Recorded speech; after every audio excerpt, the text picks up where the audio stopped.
نحمده ونصلي ونسلم على رسوله الكريم أما بعد فأعوذ بالله من الشيطان الرجيم بسم الله الرحمن الرحيم سبحان الذي أسرى بعبده ليلا من المسجد الحرام إلى المسجد الأقصى الذي باركنا حوله لنريه من آياتنا إنه هو السميع البصير صدق الله المولانا العظيم إن الله وملائكته يصلون على النبي يا أيها الذين آمنوا صلوا عليه وسلموا تسليما اللهم صل على سيدنا ومولانا محمد معدن الجود والكرم وآله وبارك وسلم صلاة وسلاما عليك يا سيدي يا رسول الله الصلاة والسلام عليك يا رسول الله الصلاة والسلام عليك يا حبيب الله الصلاة والسلام عليك يا خاتم النبيين وعلى آلك وأصحابك أجمعين۔ آج رجب المرجب کی 27ویں شب ہے۔ 27 رجب المرجب 1444 ہجری بمطابق 18 فروری 2023۔ اللہ تبارک و تعالی کا یہ کرم و احسان ہے کہ رب ذوالجلال نے ہمیں زندگی میں ایک مرتبہ پھر یہ شب معراج عطا فرمائی۔ دعا ہے کہ اللہ تبارک و تعالی اس رات کی برکتوں سے ہم سب کو مالا مال فرمائے۔ محترم حضرات اور پردے میں رہ کر سننے والی مائیں بہنیں، آپ سے گزارش یہ ہے، خاص طور پر ماؤں بہنوں سے، بڑی توجہ کے ساتھ اور خاموشی کے ساتھ واقعہ معراج آپ سماعت فرمائیے گا۔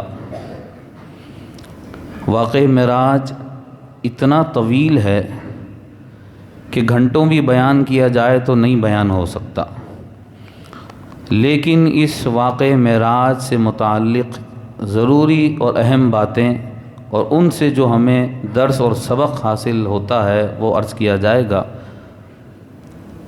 محبت کے ساتھ ایک مرتبہ اور اونچی آواز سے درود پاک پڑھ لیں۔ اللہم صلی علی سیدنا مولانا محمد معدن الجود والکرم وآلہ وبارک وسلم صلاۃ و سلاما علیک یا سیدی یا رسول اللہ وعلی آلک واصحابک اجمعین۔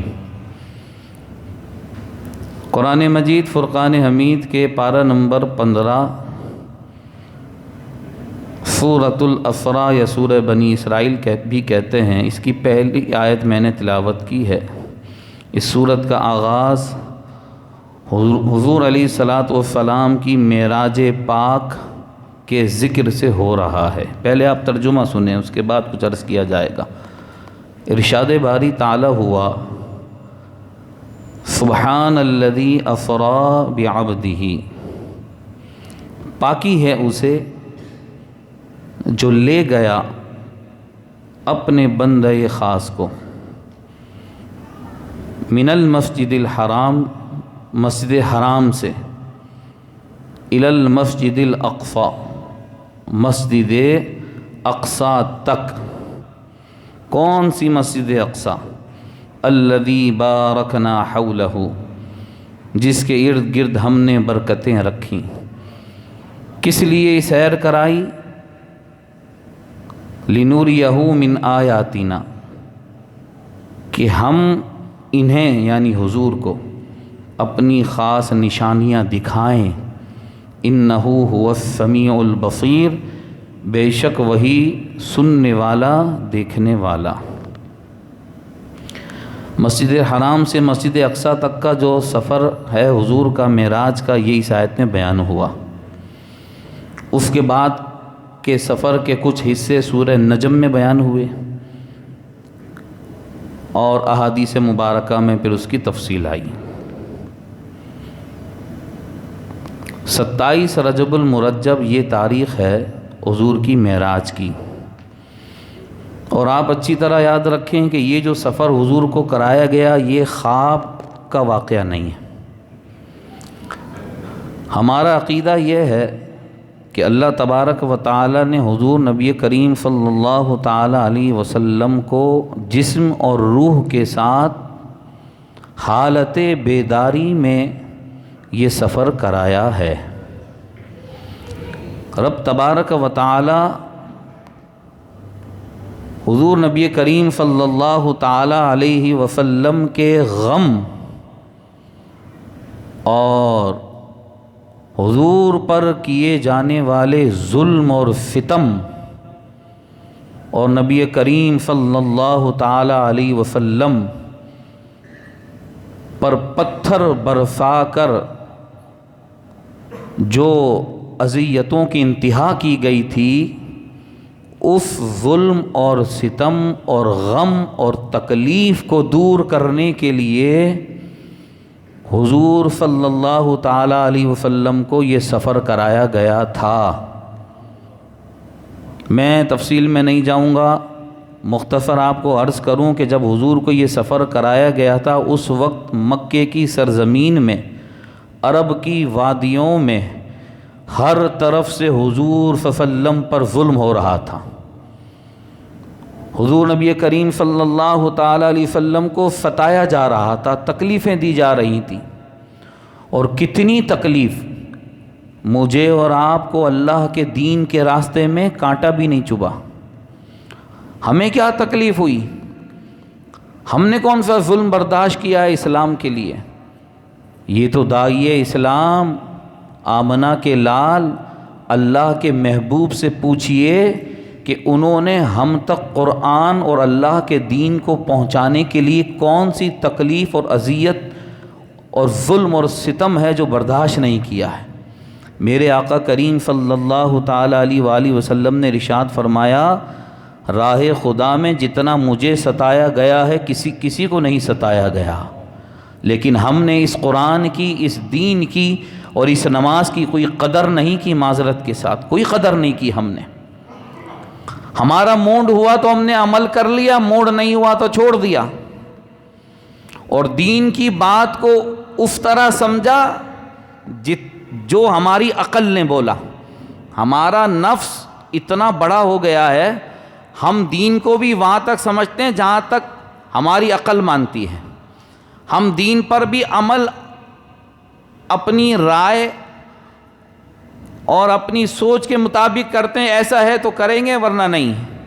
اور جب دین پر عمل کی بات آتی ہے تو ہماری عقلیں اتنی پروان چڑھتی ہیں، اتنی آگے جاتی ہیں کہ ہم پھر سوالات شروع کر دیتے ہیں، ایسا کیوں ہے اور ویسا کیوں ہے، اگر ایسا ہو جائے تو کیسا ہو جائے، مگر ایسا ہے تو، اگر ایسا ہے تو، یہ اگر مگر ہمیں اس وقت یاد نہیں آتا جب ہم کسی آرکیٹیکٹ انجینئر کے پاس جاتے ہیں نا، اس سے کہتے ہیں ہم نے گھر بنانا ہے، ہمارے گھر کا ورا ایک نقشہ میپ تو بنا دو۔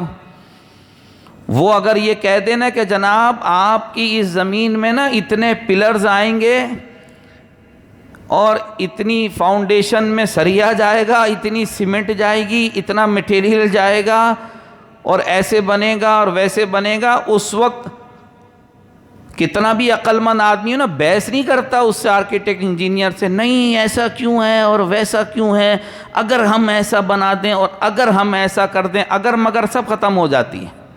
ڈاکٹر کے پاس ہم جاتے ہیں، بیماری بتاتے ہیں، وہ پورا علاج ہمیں بتائے گا، وہاں پر ہماری عقلیں، ہماری زبانیں بالکل اسٹاپ ہو جاتی ہیں۔ ہاں، ایک عالم دین سے مسئلہ پوچھیں گے نا، عالم دین شریعت کے مطابق مسئلہ بیان کرے گا نا، وہاں پر پھر ہماری عقل چلے گی۔ وضو کے فرائض آتے ہوں نہیں آتے ہوں، نماز کی شرائط فرائض آتی ہوں نہیں آتی ہو، دین میں پھر ہم بہت بڑے چیمپئن بن جائیں گے۔ تو میرے محترم بھائیو، یاد رکھیے گا اچھی طرح کہ یہ دین ہم تک قربانیوں سے پہنچا ہے، اور اتنی قربانیاں دی ہیں حضور نے، حضور کے صحابہ نے۔ ہمارے جسم کا ایک ایک بال بھی نوچ کر پھینک دیا جائے نا، تو حضور علیہ الصلاۃ والسلام کی جو جسم مبارک اور آپ کی ذات کی جو کافروں نے توہین کی اور جو ظلم کیا، اس کا ایک لمحہ بھی ایک ساتھ بھی ہم نہیں پہنچ سکتے۔ جب نبی کریم صلی اللہ علیہ وسلم نے یہ دین سنایا، لوگوں کو قرآن سنایا، لوگوں کو دین کی دعوت دی، دین کی طرف بلایا، دشمن ہو گئے سارے مکے کے لوگ، دشمن گنتی کے چند لوگ تھے جنہوں نے کلمہ پڑھا تھا، اور آئے دن ظلم و ستم بڑھتا جا رہا تھا، اور کتنا بڑھ گیا۔ میرے آقا فرماتے ہیں، سنیے یہ معراج کا جو واقعہ ہوا ہے، اس کا جو پس منظر ہے نا، یہ کہ اس کا بیک گراؤنڈ کیا ہے، یہ آپ سنیے اچھی طرح، اور عام طور پر اس کو بیان ہی نہیں کیا جاتا۔ بھائی ٹھیک ہے، حضور کو بہت بڑا معجزہ عطا ہوا، وہ ہم سنیں گے، لیکن وہ وقت کون سا تھا، وہ دن کے اور رات کیسی تھیں جس دوران یہ واقعہ پیش آ گیا، جس دوران اللہ تعالیٰ نے حضور کو زمین و آسمان کی سیر کروا دی، جنت و دوزخ کی سیر کروائی، اور لا مقام میں اللہ کا دیدار کر کے حضور واپس آئے، وہ اس دوران دنیا میں حضور کے ساتھ ہو کیا رہا تھا۔ میرے آقا فرماتے ہیں، جب میں مکے والوں کے رویوں کو، مکے والوں کے حالات و واقعات کو دیکھ کر اور ان کے رد عمل کو دیکھ کر بہت حیران ہوا، تو میں نے یہ سوچا کہ چلو مکے سے کچھ فاصلے پر ایک وادی ہے جسے طائف کہا جاتا ہے، وادی طائف، طائف کی سرزمین، چلو طائف والوں کو اسلام کی دعوت دیتے ہیں۔ مکے والے تو سمجھ نہیں رہے، مکے والے تو دشمنی پر اترے ہوئے ہیں، چلو طائف والوں کو حق کی دعوت دیتے ہیں، حق کا پیغام سناتے ہیں، طائف والوں تک قرآن پہنچاتے ہیں۔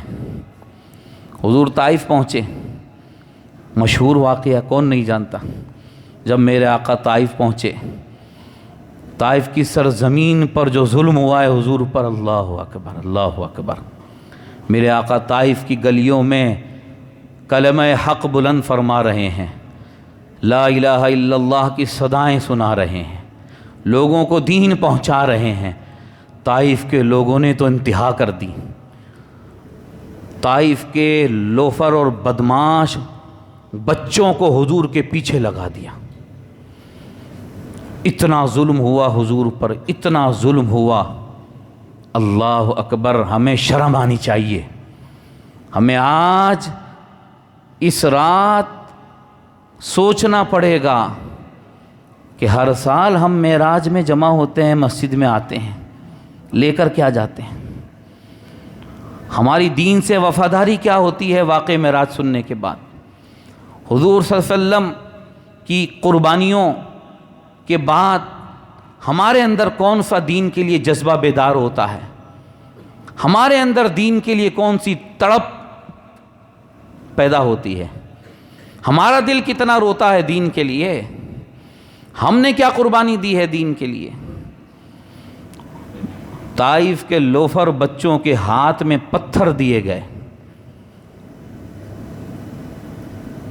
اور ان بچوں نے، ان لوفر لڑکوں نے حضور پر اتنے پتھر برسائے کہ سرکار علیہ الصلاۃ والسلام کا جسم مبارک لہو لہان ہو گیا۔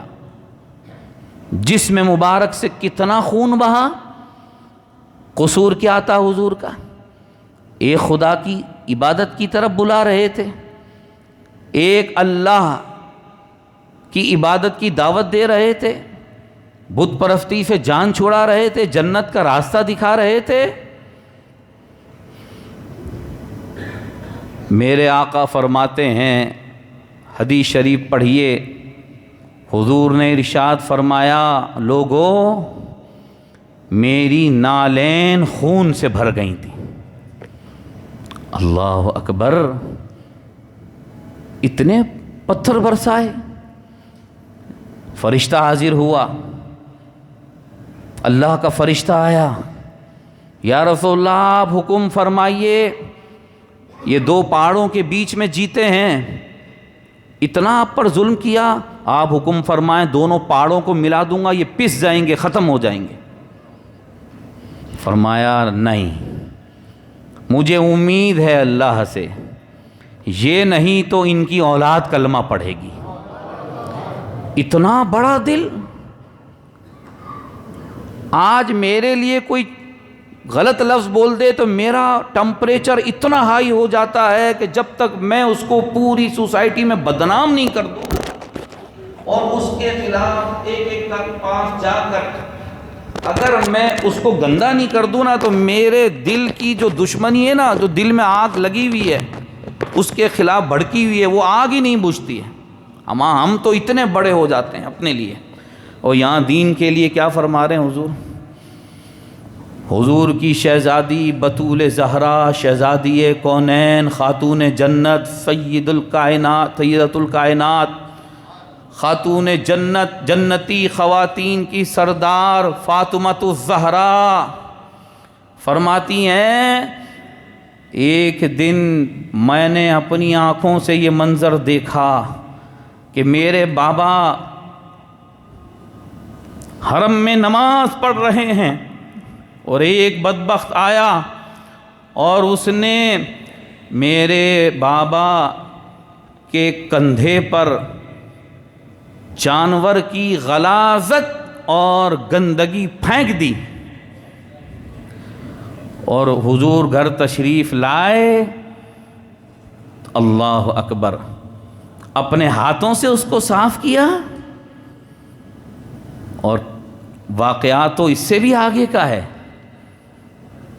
حضور جب لہو لہان ہوئے، طائف کی سرزمین سے گھر واپس آئے، حضور کی نالین خون سے بھری ہیں، جسم سے خون بہہ رہا ہے۔ بطول زہرا، خاتون جنت، فاطمۃ الزہرا ابھی عمر میں بہت چھوٹی ہیں، اور جو بچیاں ہوتی ہیں نا وہ اپنے ماں باپ کی بھی لاڈلی ہوتی ہیں، اور بچیاں جو ہوتی ہیں نا وہ اپنے ماں باپ سے جو ہے نا انتہا درجے پیار کرتی ہیں۔ اور بطول زہرا کی جو محبت حضور سے تھی میں کیا بیان کروں گا، اللہ اکبر۔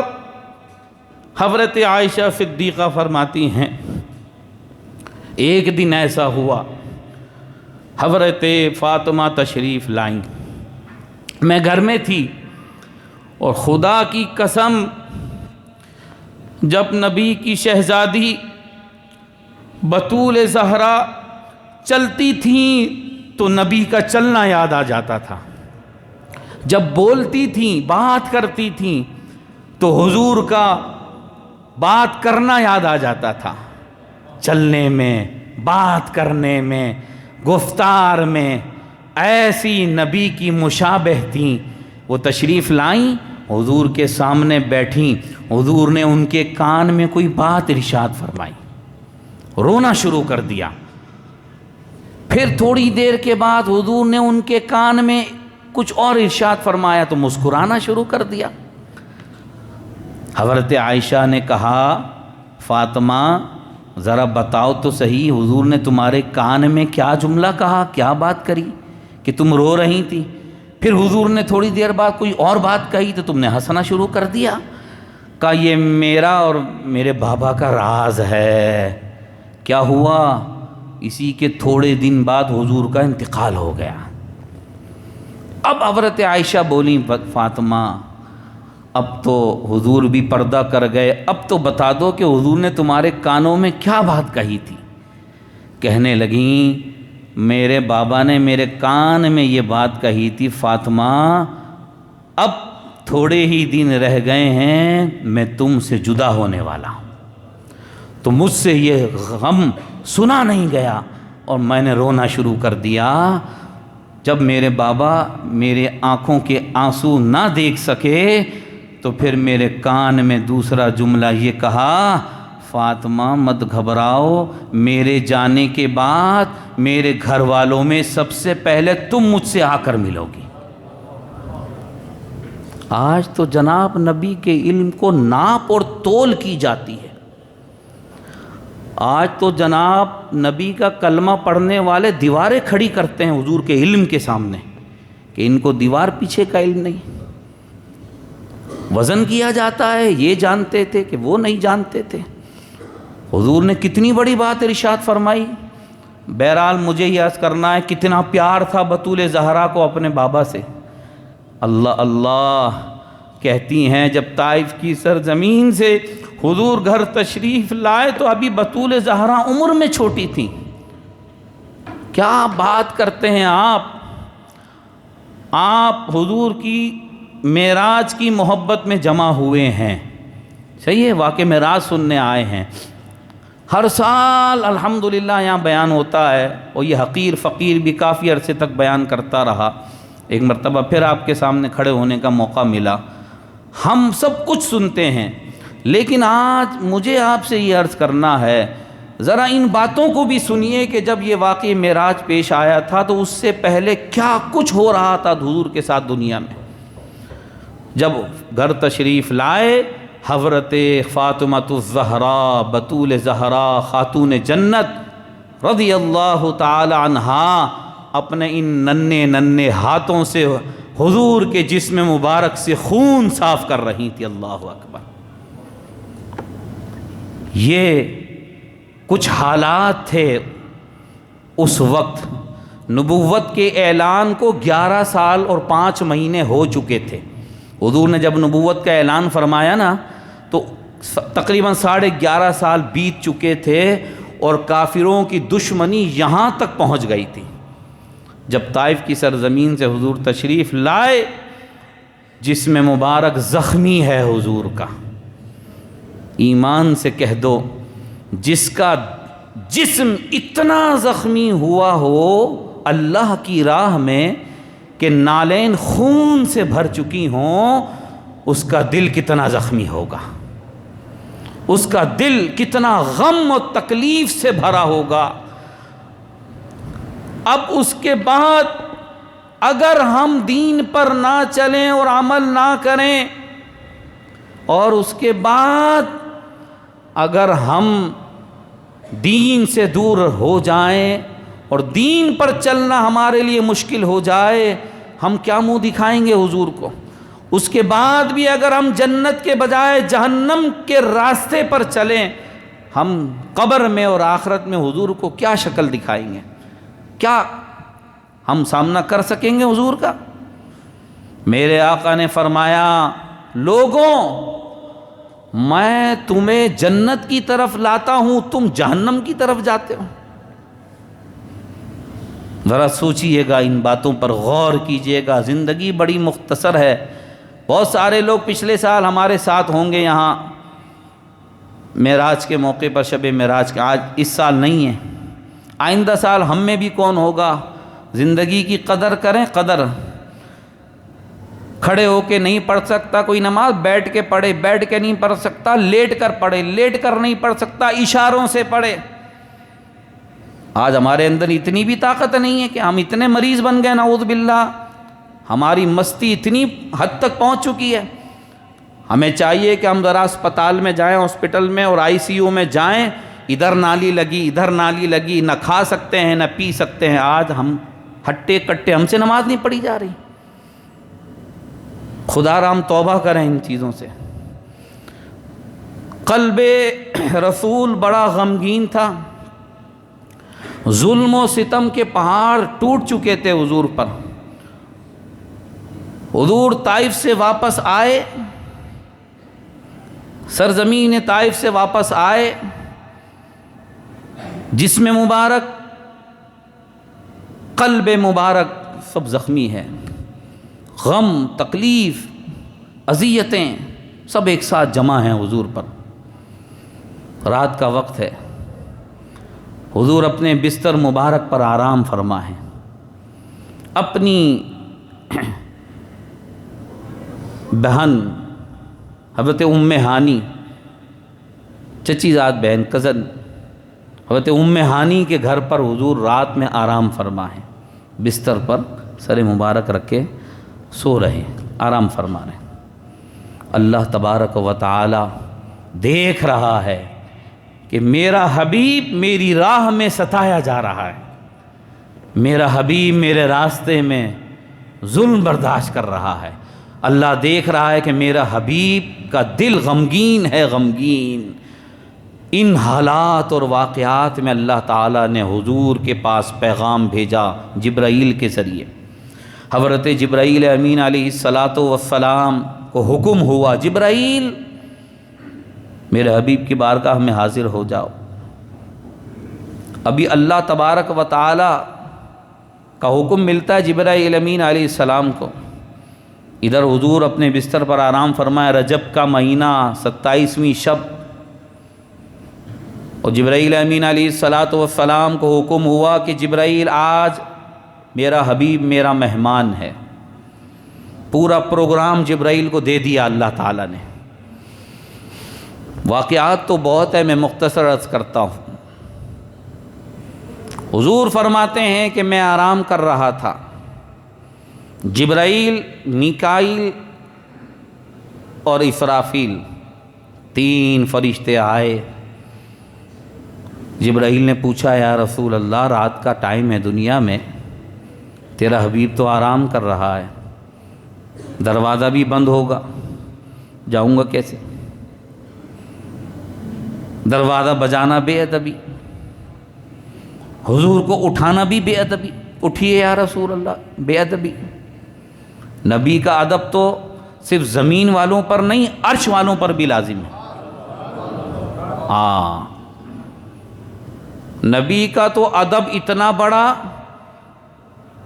مقام صحابہ پر جب مولائے کائنات کے زانوں پر سرکار سر مبارک رکھ کر آرام فرما رہے تھے، حضور نے نماز پڑھی عصر کی اور اپنا سر مولا علی کی گود میں رکھ کر سو گئے۔ حضرت علی نے نماز نہیں پڑھی تھی عصر کی، ٹائم جا رہا تھا۔ اب 2 راستے تھے، یا تو حضور کو اٹھائیں، یا رسول اللہ اٹھیے اٹھیے، میری نماز عصر قضا ہو رہی ہے، قضا نماز پڑھنی، نماز اٹھیے۔ ایک تو یہ راستہ تھا، لیکن یہ ادب کے خلاف۔ حضور کا ادب اسی میں تھا، سرکار کو آرام کرنے دیں۔ تو دوسرا راستہ اختیار کیا، نماز قضا ہو گئی، سورج ڈوب گیا، پڑھیے احادیثی کتاب، آنسو بہنا شروع۔ کبھی ہماری آنکھ سے بھی آنسو کوئی بہائے، آنسو نکلا، ہائے میری نماز قضا ہو گئی۔ اللہ اکبر، خدا نخواستہ کسی کا کوئی 1 یا 2 ہزار کا موبائل غائب ہو جائے، چوری ہو جائے، 2 دن تک اس کو نیند نہیں آئے گی۔ اللہ نہ کرے کسی کے ساتھ ایسا۔ اور نماز جیسی اہم چیز، اس کی اہمیت ہمارے نزدیک کیا ہے؟ ہم نے اپنی زندگی میں کتنی نمازیں قضا کی نہیں، کبھی ہماری آنکھ سے آنسو نکلا، علی تمہاری عصر قضا ہو گئی، حضور بیدار ہوئے، کیا ہوا؟ نبی کا علی بولا عصر قضا ہو گئی۔ اچھا، کسی کی عصر قضا ہو جائے تو اب اس کی ادا پڑھنے کا کوئی طریقہ ہے؟ کوئی نہیں ہے، کیونکہ سورج تو ڈوب گیا، وہ تو آئے گا نہیں واپس۔ لیکن آج اللہ کے حبیب علیہ الصلوۃ والسلام نے اپنے علی کے اس ادب اور احترام کو صحیح بتا دیا۔ یہ نہیں کہا مجھے کیوں نہیں اٹھایا، اٹھا دیتے نا، میں نماز پڑھ لیتا۔ محترم بھائیوں، باتیں بہت ہیں، بس مجھے جو عرض کرنی ہے اس موضوع سے مناسبت سے وہ یہ ہے کہ حضور نے سورج کو واپس کیا، پھر حضرت علی نے نماز پڑھی، پھر سورج ڈوب گیا، یہ ہوا کہ نہیں ہوا؟ اتنی محبت نماز سے۔ تو اب یہ تو دنیا والوں کا عمل تھا نا کہ حضور آرام بھی کریں تو نماز چھوڑ دی جائے گی، ادب نہیں چھوڑا جائے گا۔ اس سے نماز کی کوئی توہین نہیں کر رہا، کوئی نماز کی اہمیت کم نہیں ہو رہی، نماز سب سے بڑی عبادت، افضل عبادت، لیکن حضور کا ادب، تعظیم، احترام اس سے بھی بڑی جو ہے اہم چیز ہے۔ سمجھ رہے میری بات؟ تو یہ تو زمین والوں کا تھا نا ادب و احترام، جنہوں نے کلمہ حضور کا پڑھا تھا۔ اب آئیے ذرا آسمان والوں کا ادب و احترام، وہ سنیے ذرا، جو معراج کی رات دکھایا گیا۔ اے اللہ، میں جا کر پیغام کیسے دوں؟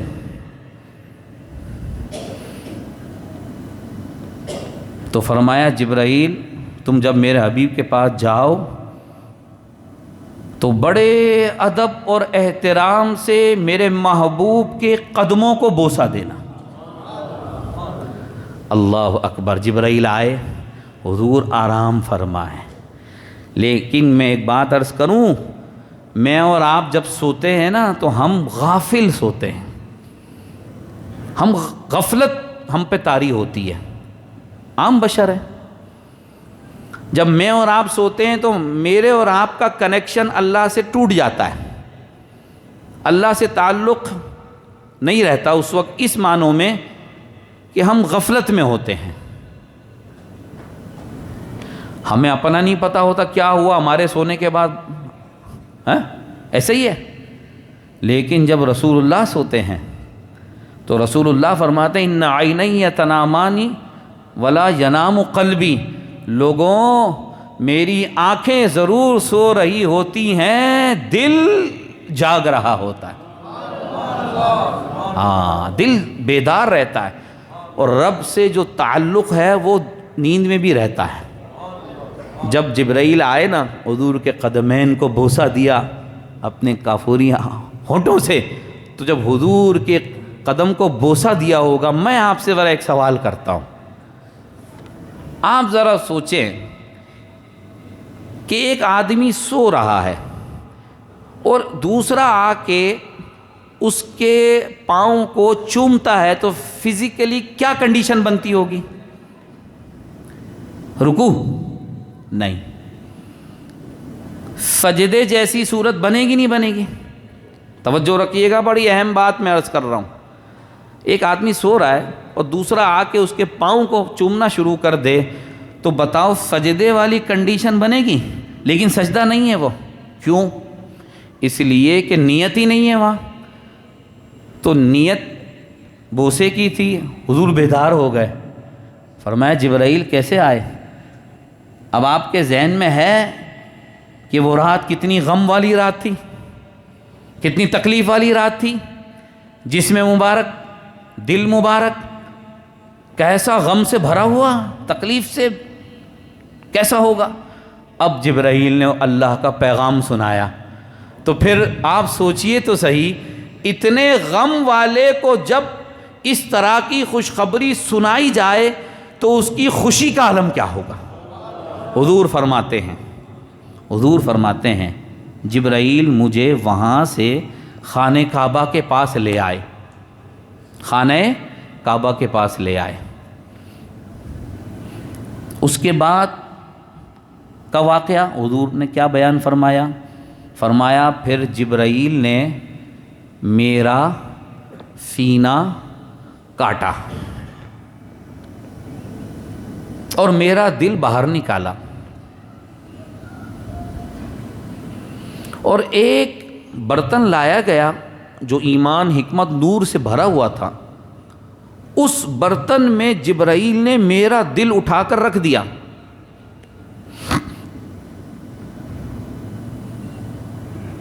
اور پھر زمزم سے میرے دل کو دھویا، غسل دیا، اور اس کے بعد میرا دل جبرائیل نے میرے سینے میں رکھ دیا، اور میرا دل نور اور ایمان اور حکمت سے بھر گیا۔ ابھی سفر شروع نہیں ہوا، سفر سے پہلے کی یہ بات ہے میرے محترم بھائیوں۔ اب آپ غور فرمائیں، کسی بھی کنٹری کے صدر یا وزیر اعظم کو کوئی دعوت دیتا ہے، اپنے کنٹری میں بلاتا ہے، یا آپ کو کوئی دعوت دیتا ہے، تو اعزاز، ادب اور احترام میں اس کے رتبے کا خیال کرتے ہوئے وہ سواری بھیجتا ہے، سواری کے ساتھ خادم بھی بھیجتا ہے، حضرت چلیے، پھر وہ خادم دروازہ کھولتا ہے، وہ بیٹھتے ہیں، پھر وہ پہنچتے ہیں، پھر خادم ساتھ ساتھ رہتا ہے۔ یہ پورا ادب، احترام، پروٹوکول ہے سارا۔ اللہ تعالیٰ نے بھی جبرائیل امین علیہ الصلاۃ والسلام کو اپنے محبوب کے یہاں جب بھیجا تو ایسے نہیں بھیجا جبرائیل لے کے آ جاؤ، نہیں، سواری بھیجی، اور جبرائیل فرشتوں کے سردار، وہ خادم کی حیثیت سے میکائیل، اسرافیل، یہ چار، اسرائیل علیہ السلام، یہ چار فرشتے ایسے ہیں جو سارے فرشتوں میں سب سے افضل ہیں، ان کو خادم کی حیثیت سے بھیجا۔ تو جبرائیل امین علیہ السلام نے جب حضور کا سینہ کاٹا، اب آپ غور سے سنیے گا، کسی انسان کے سینے کو کاٹنے کے لیے کوئی بلیڈ چاہیے، دھاردار چیز چاہیے، کچھ تو چاہیے نا، آپ کاٹیں گے کیسے؟ ایسا ہی ہے ماشاءاللہ۔ ہمارے ہاں ایک بہت بڑے ایکسپرٹ ڈاکٹر موجود ہیں ماشاءاللہ، آپ ان سے پوچھیے گا، یہ بتائیں گے کہ کیسے سرجری ہوتی ہے، سارا آپ کو سمجھائیں گے۔ سب سے پہلے تو اس کو بے ہوش کیا جائے گا، سرجری تو ایسی ہے بھائی، اور ہارٹ اور اوپن ہارٹ سرجری جب ہوتی ہے تو بندہ بے ہوش پڑا ہوتا ہے۔ سبحان اللہ، میرے آقا کریم صلی اللہ علیہ وسلم کی زندگی ذرا دیکھیے، ذرا کیسی عظیم الشان زندگی ہے، اور آپ کا دل مبارک کیسا دل مبارک ہے۔ حضور کے بارے میں جو ہمارا عقیدہ ہے پہلے وہ سنیں۔ ہمارا عقیدہ یہ ہے کہ حضور بشر بھی ہیں، حضور نور بھی ہیں۔ معراج کے جو واقعات ہیں، ایک ایک واقعہ ایک ایک عقیدہ بتاتا ہے، ثابت کرتا ہے۔ اور ہمارے جو عقیدے ہیں نا میرے محترم بھائیو، توجہ رکھیے گا، ہمارا کوئی بھی عقیدہ ایسا نہیں کوئی روڈ پہ چلتے ہوئے آدمی نے ہمارے کان میں بول دیا تو ہم نے عقیدہ بنا لیا، ایسا نہیں ہے۔ ہمارا عقیدہ، ہر عقیدہ قرآن و سنت اور حضور کے فرمان سے ثابت ہے۔ حضور نور بھی ہیں، حضور بشر بھی ہیں۔ اگر حضور نور نہ ہوتے تو حضور کے سینے کو کاٹنے کے لیے لازمی بلیڈ یا کوئی دھاردار چیز، کوئی آلہ چاہیے تھا۔ کسی بھی بشر کا سینہ کاٹنے کے لیے یہ چیزیں چاہیے، لیکن حضور چونکہ نور تھے، ان کی ضرورت ہی نہیں پڑی۔ میرے آقا فرماتے ہیں جبرائیل نے ایسے اشارہ کیا، میرا سینہ کٹ گیا۔ دوسری بات، حضور نور ہیں۔ کوئی پوچھے نا کیسے نور ہیں، وہ اس طرح ہیں کہ بشر کا سینہ کٹے تو خون لازمی نکلے گا، ایسا ہی ہے۔ سینہ کیا انگلی کٹ جائے تو خون نکلے گا؟ نہیں نکلے گا، نکلے گا نا، بشر ہے، انسان ہے، انسان کا جسم کٹے لازمی خون نکلے گا۔ یہاں حضور کا پورا سینہ کٹ گیا، خون کا ایک قطرہ نہیں۔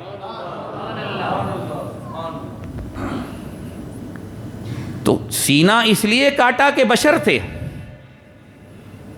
سینہ اس لیے کاٹا کہ بشر تھے، اور بلیڈ یا کوئی چیز کی ضرورت اس لیے نہیں پڑی کہ نور تھے۔ سینہ کٹنے کے بعد دل باہر نکل گیا، خون کا ایک قطرہ نہیں نکلا، اس لیے کہ نور تھے۔ کسی آدمی کا دل باہر نکل جائے زندہ رہے گا؟ آپ تھوڑی دیر کے لیے سوچیں، کسی کا دل کا کنیکشن اس کی باڈی سے، جسم سے ڈسکنیکٹ کر دیں، مر جائے گا؟ ارے یہ تو بہت بڑی بات ہے۔ دل حرکت کرنا چھوڑ دے تو مر جائے گا، اور یہاں پر دل جسم میں ہے ہی نہیں، برتن میں رکھا ہے، اور حضور دیکھ رہے ہیں، حضور دیکھ رہے ہیں میرا دل جسم سے باہر۔ کیا پتہ چلا ایسا ہوا کیوں؟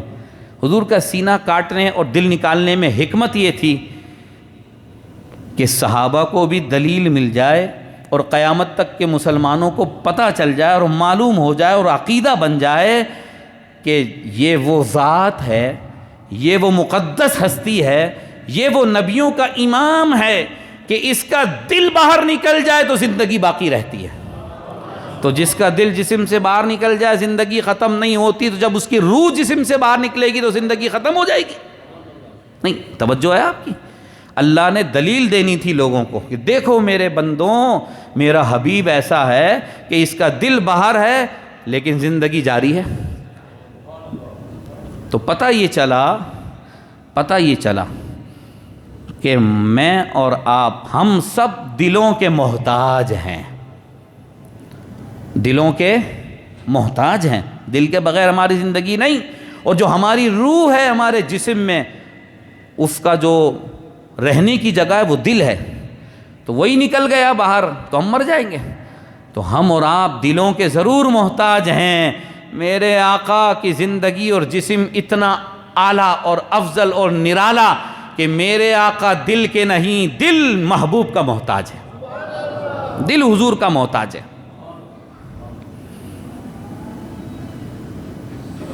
حضور فرماتے ہیں پھر وہ براق سواری پیش کی گئی مجھے، وہ براق جنتی سواری۔ اچھا ایک بات اور عرض کروں، یہ آب زمزم سے کیوں دھویا حضور کا دل؟ کیوں دھویا؟ کیا وجہ تھی؟ کیوں حضور کا دل دھویا؟ کیا آب زمزم کی برکت حضور کو دینی تھی؟ تو یاد رکھیے گا، حضور صلی اللہ علیہ وسلم کو کسی کی وجہ سے کوئی فضیلت نہیں حاصل ہوئی ہے، ہاں حضور کی وجہ سے سب کو فضیلت ملی ہے۔ ہاں زمزم سے اس لیے دھویا گیا حضور کے قلب اطہر کو کہ زمزم کو یہ نسبت مل جائے اور زمزم کے پانی کو یہ اعزاز مل جائے کہ اے آب زمزم، جب تو زمین سے نکلا تھا تو تو نے اسماعیل کے قدموں کو چوما تھا، اے زمزم آج معراج کی رات تجھے دوسرا اعزاز ہم یہ بخش رہے ہیں کہ تو نے اللہ کے حبیب کے دل کو چھوا تھا۔ اللہ اکبر یا رسول اللہ۔ اب زمزم کو یہ نسبت ہو گئی کہ اس نے حضور کے قلب اطہر کو چھوا ہے، لہٰذا اے مسلمانوں جب زمزم پیو نا تو دماغ میں یہ ضرور رکھنا کہ ہمارے سینے میں پیٹ میں وہ پانی جا رہا ہے جو حضور کے دل کو چھو کر آیا ہے۔ یہ زمزم کو نسبت دینی تھی اللہ تعالیٰ نے۔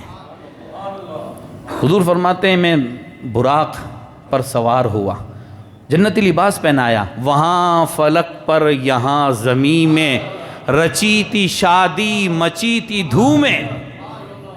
وہاں فلک یعنی آسمان، وہاں فلک پر اور یہاں زمین میں رچی تھی شادی مچی تھی دھومیں، ادھر سے انوار ہفتے آتے ادھر سے نفحات اٹھ رہے تھے۔ براق سواری پیش کی گئی۔ حضور فرماتے ہیں میں جب براق پر بیٹھنے لگا تو براق ہلنے لگا، اچھلنے لگا، براق ہلنے لگا، اچھلنے لگا۔ جبرائیل نے کہا، حضرت جبرائیل نے کہا اے براق کیا کر رہا ہے؟ ساکن ہو جا، صحیح سے کھڑا ہو جا۔ اچھا یہ براق کیوں ہل رہا ہے؟ براق کیوں اچھل رہا ہے؟ بخاری شریف کا نام سنا ہے آپ نے؟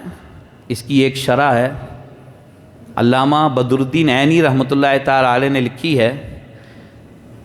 علامہ عینی لکھتے ہیں، اور یہ بزرگ آج کے نہیں ہیں، صدیوں پرانے محدث ہیں جنہوں نے شرح لکھی بخاری شریف کی۔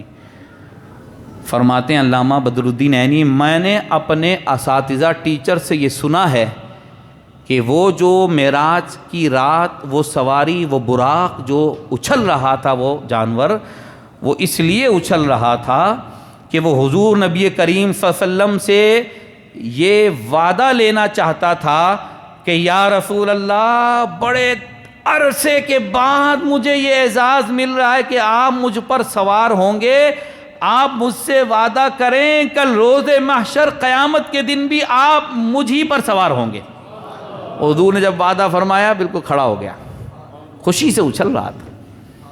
بیٹھ گئے حضور، اب سفر شروع ہوا حضور کا۔ سبحان الذی اسری بعبدہ لیلا من المسجد الحرام، پاک ہے وہ ذات جس نے سیر کرائی اپنے بندے کو لیلن۔ یہ سیر کتنے دن ہوتی رہی؟ 18,000 سال کا سفر تھا، کم و بیش۔ اللہ فرماتا ہے راتوں رات سیر کرائی، راتوں رات۔ اللہ جب مہربان ہوتا ہے تو ترقی دیتا ہے راتوں رات، جب کسی کو نوازنے پر آتا ہے تو نوازتا ہے راتوں رات، جب بخشتا ہے تو پھر راتوں رات۔ ترقی کے راستے جب کھلتے ہیں نا پھر راتوں رات کھل جاتے ہیں۔ تو ایک تو یہ آج کی رات جو 27ویں رات معراج کی رات، اور ایک اور رات ہے وہ بھی راتوں رات۔ ایک تو یہ رات ہے نا جو راتوں رات سفر ہو گیا، اور ایک اور رات آئی تھی میرے بھائی وہ بھی راتوں رات، وہ تھی میرے آقا کی ہجرت کی رات۔ بس فرق یہ ہے یہاں جبرائیل تھے ساتھ، وہاں ابو بکر تھے ساتھ حضور کے، فرق یہ ہے، وہ بھی راتوں رات۔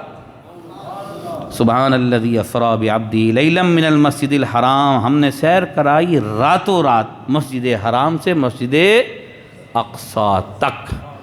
دعا کریں کہ ایک اور کوئی صلاح الدین ایوبی پیدا ہو جائے تو بیت المقدس آزاد ہو جائے۔ آج وہ قبلہ اول ہمارا قبلہ یہود و نصارہ، یہودیوں کے قبضے میں ہے۔ اللہ اکبر، سبحان وہ پاک ذات، عجیب بات ہے، معجزہ حضور کا ہے، وہ پہلے بیان نہیں ہو رہا، اللہ اپنا بیان کر رہا ہے۔ عجیب بات ہے، یہ کیا بات، عجیب بات، اس میں کیا حکمت؟ بھئی معجزہ تو حضور کا ہے، اللہ چاہتا تو یہ کہہ دیتا کہ حضور مسجد اقصیٰ گئے تھے، حضور کا ذکر پہلے کر دیتا۔ یہ کیا وجہ کہ پہلا اپنا بیان کیا، سبحان اپنی ذات کا ذکر کیا، اس کی کیا ضرورت تھی؟ اللہ اپنی ذات کو گارنٹی میں رکھے، یہ کیا بات، اس کی ضرورت کیا تھی؟ خدا کا کہہ دینا کافی ہے کہ میرا حبیب گیا تھا مسجد اقصیٰ، بس ہم مان لیتے، لیکن وہ اپنا پہلے بیان کیوں کر رہا ہے، اپنا ذکر کیوں کر رہا ہے میرے بھائی؟ اللہ کہہ دیتا میرا حبیب مسجد اقصیٰ گیا، مسجد اقصیٰ سے آسمان سے لامکان سیر کر کے واپس آ گیا، اپنا ذکر پہلے، سبحان وہ رب ذوالجلال لے گیا، سبحان الذی سے سٹارٹنگ ہو رہی ہے، پاک ہے وہ ذات۔ تو اس میں کیا حکمت ہے؟ اس میں حکمت یہ ہے تاکہ لوگ میرے محبوب کے جانے کو نہیں، میرے لے جانے کو دیکھیں، جانے کو نہیں، میرے لے جانے کو دیکھیں۔ اب کوئی بحث کرے نا تو نبی کے جانے میں نہیں، میرے لے جانے میں بات کریں۔ کسی کو کوئی خامی نظر آئے نا کہ کیسے چلے گئے اور کیسے آ گئے، وہ 30,000 فٹ پہ تو -50 ٹیمپریچر ہو جاتا ہے، برف بھی آ جاتی ہے، اور آسمانوں کے قریب تو پھر ایک کرہ، ایک جگہ ایسی بھی آتی ہے کہ جہاں آگ ہی آگ ہے، تو وہ تو جل جائے گا، جائیں گے کیسے؟ تو کہا یہ جانے پر بحث مت کرنا، سبحان میں رب ذوالجلال، میری پاک ذات، میں لے جانے والا، مجھے دیکھنا، میں لے جانے والا۔ تو اللہ تعالیٰ نے اپنا ذکر فرمایا تاکہ لوگ یہ سمجھ جائیں کہ وہ کیسے گئے، وہ ایسے گئے کہ لے جانے والا رب تھا جو ہر چیز پر قادر ہے، وہ لے جا بھی سکتا ہے، رات کے تھوڑے حصے میں لا بھی سکتا ہے، تو لے کے بھی گیا اور واپس بھی وہ آ گئے حضور۔ تو میرے بھائی، تو لے جانے پر بات ہوگی، تو اگر کوئی شک کرے نا آج، نہیں یہ کیسے ہو سکتا ہے کہ ایک انسان آسمان پہ چلا جائے، اتنی سپیڈ سے چلا جائے، اتنی سپیڈ سے کوئی جائے گا تو جل جائے گا۔ اس کی مثال یہ ہے کہ جب ایروپلین اڑتا ہے، اتنی سپیڈ سے جا رہا ہوتا ہے، اس پر کسی انسان کو باندھ دیں، سپیڈ سے جائے گا تو اس کے تو پرخچے اڑ جائیں گے، ختم ہو جائے گا۔ تو یہ تو بہت سپیڈ سے گئے تھے، تو گئے تو تھے، لیکن یہ بھی تو دیکھو خود گئے تھے، یہ اللہ کے بلانے پر گئے تھے، اللہ نے بلایا تھا اور اللہ کی قدرت تھی۔ تو جب اللہ کو مانتے ہو تو اللہ کے لے جانے کو بھی ماننا پڑے گا۔ سمجھ میں آ رہا ہے میرے بھائی؟ تو اب کوئی شک کرتا ہے تو وہ حضور پر نہیں، وہ اللہ پر شک کر رہا ہے۔ اور پھر کیا فرمایا اللہ نے؟ بِعَبْدِهِ، اپنے بندے کو۔ بندے تو دنیا میں اربوں بندے ہیں نا دنیا میں، لیکن ان میں سب میں حضور کو کیا فرمایا؟ میرا بندہ۔ کیا فرمایا؟ میرا۔ یہ جو میرا ہے نا، میرا، یہ بہت طاقت ہے اس میں۔ آپ اتنے پیسے کماتے ہیں اور کما کر سب کچھ اپنی اولاد کو دیتے ہیں یا پڑوسی کے بچے کو لا کر دے دیتے ہیں؟ میرا بیٹا، اب میرا بیٹا ہے اس کو دیا جائے گا، میری بیوی، اس کے ہاتھ میں دیا جائے گا، پڑوس کی خاتون کو نہیں دی جائے گی کمائی ساری۔ تو میرا ہو یا میری، اس میں بڑی طاقت ہے۔ میرا بیٹا، میری بیٹی، تو میرا جو کہا حضور کو اللہ نے کہ میں لے گیا اپنے بندے کو، میرا بندہ گیا، میرا۔ آپ کے یہاں بچہ پیدا ہوتا ہے تو آپ کیا کہتے ہیں؟ میرا بیٹا پیدا ہوا ہے، تو آپ کو خوشی ہوتی ہے نا بھئی، آپ کو خوشی ہوگی نا، آپ کا بیٹا، میرا بیٹا، تو پڑوس والے کو کائیں کو خوشی ہوگی میرے بھائی؟ آپ کا بیٹا، آپ کو خوشی ہوگی۔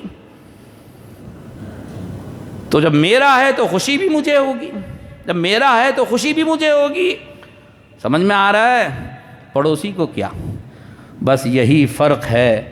جب 12 ربیع الاول آتا ہے نا، میلاد النبی آتا ہے، تو سنیوں کا بچہ بچہ کھل اٹھتا ہے، کون آیا؟ میرا نبی، میرا۔ تو جب میرا نبی آیا ہے تو میں خوشی مناؤں گا نا، پڑوس کو کیا ضرورت ہے منانے کی؟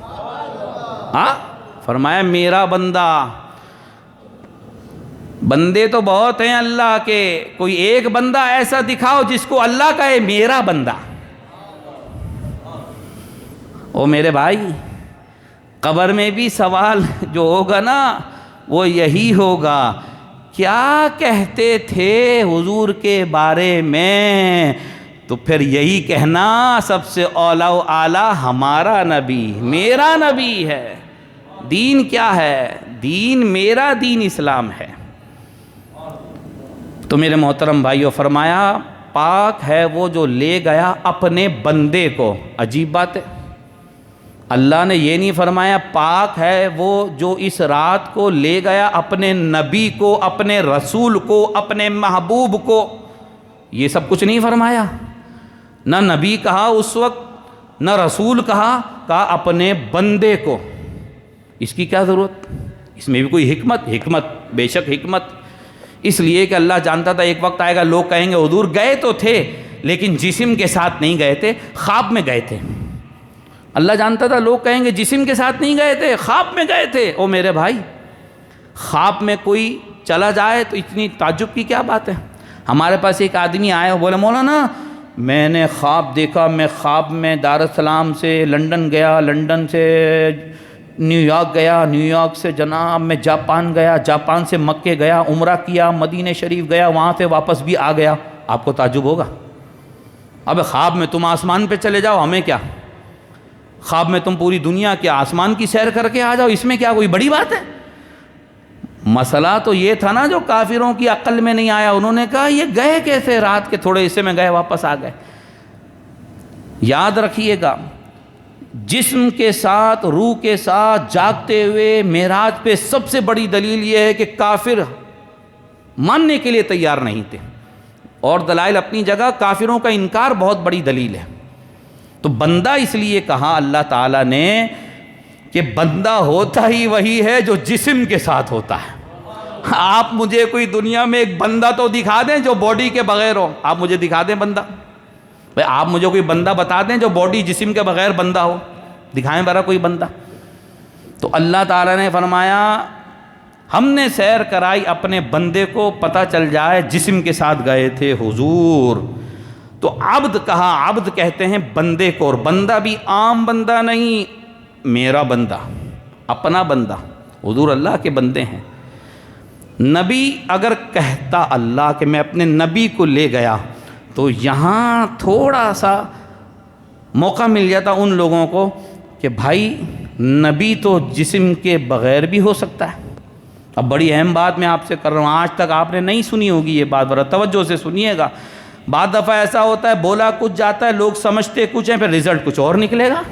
جب آپ بات نہیں سمجھیں گے تو رزلٹ تو کچھ اور نکلے گا، پھر مسئلہ ہو جائے گا کہ یہ کیا بات کر دی، یہ نئی بات کہاں سے آ گئی۔ بات کو سمجھیے، عبد اور نبی میں، بندے ہونے میں اور نبی ہونے میں ایک فرق یہ ہے کہ بندہ، عبد جسم کے بغیر کبھی نہیں ہو سکتا۔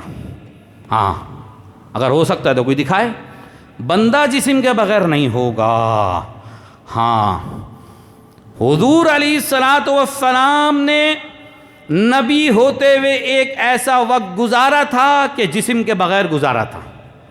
اب آپ بولیں گے یہ کیسے کہ حضور نبی بھی رہے ہوں اور جسم بھی نہ رہا ہو، یہ کیسے؟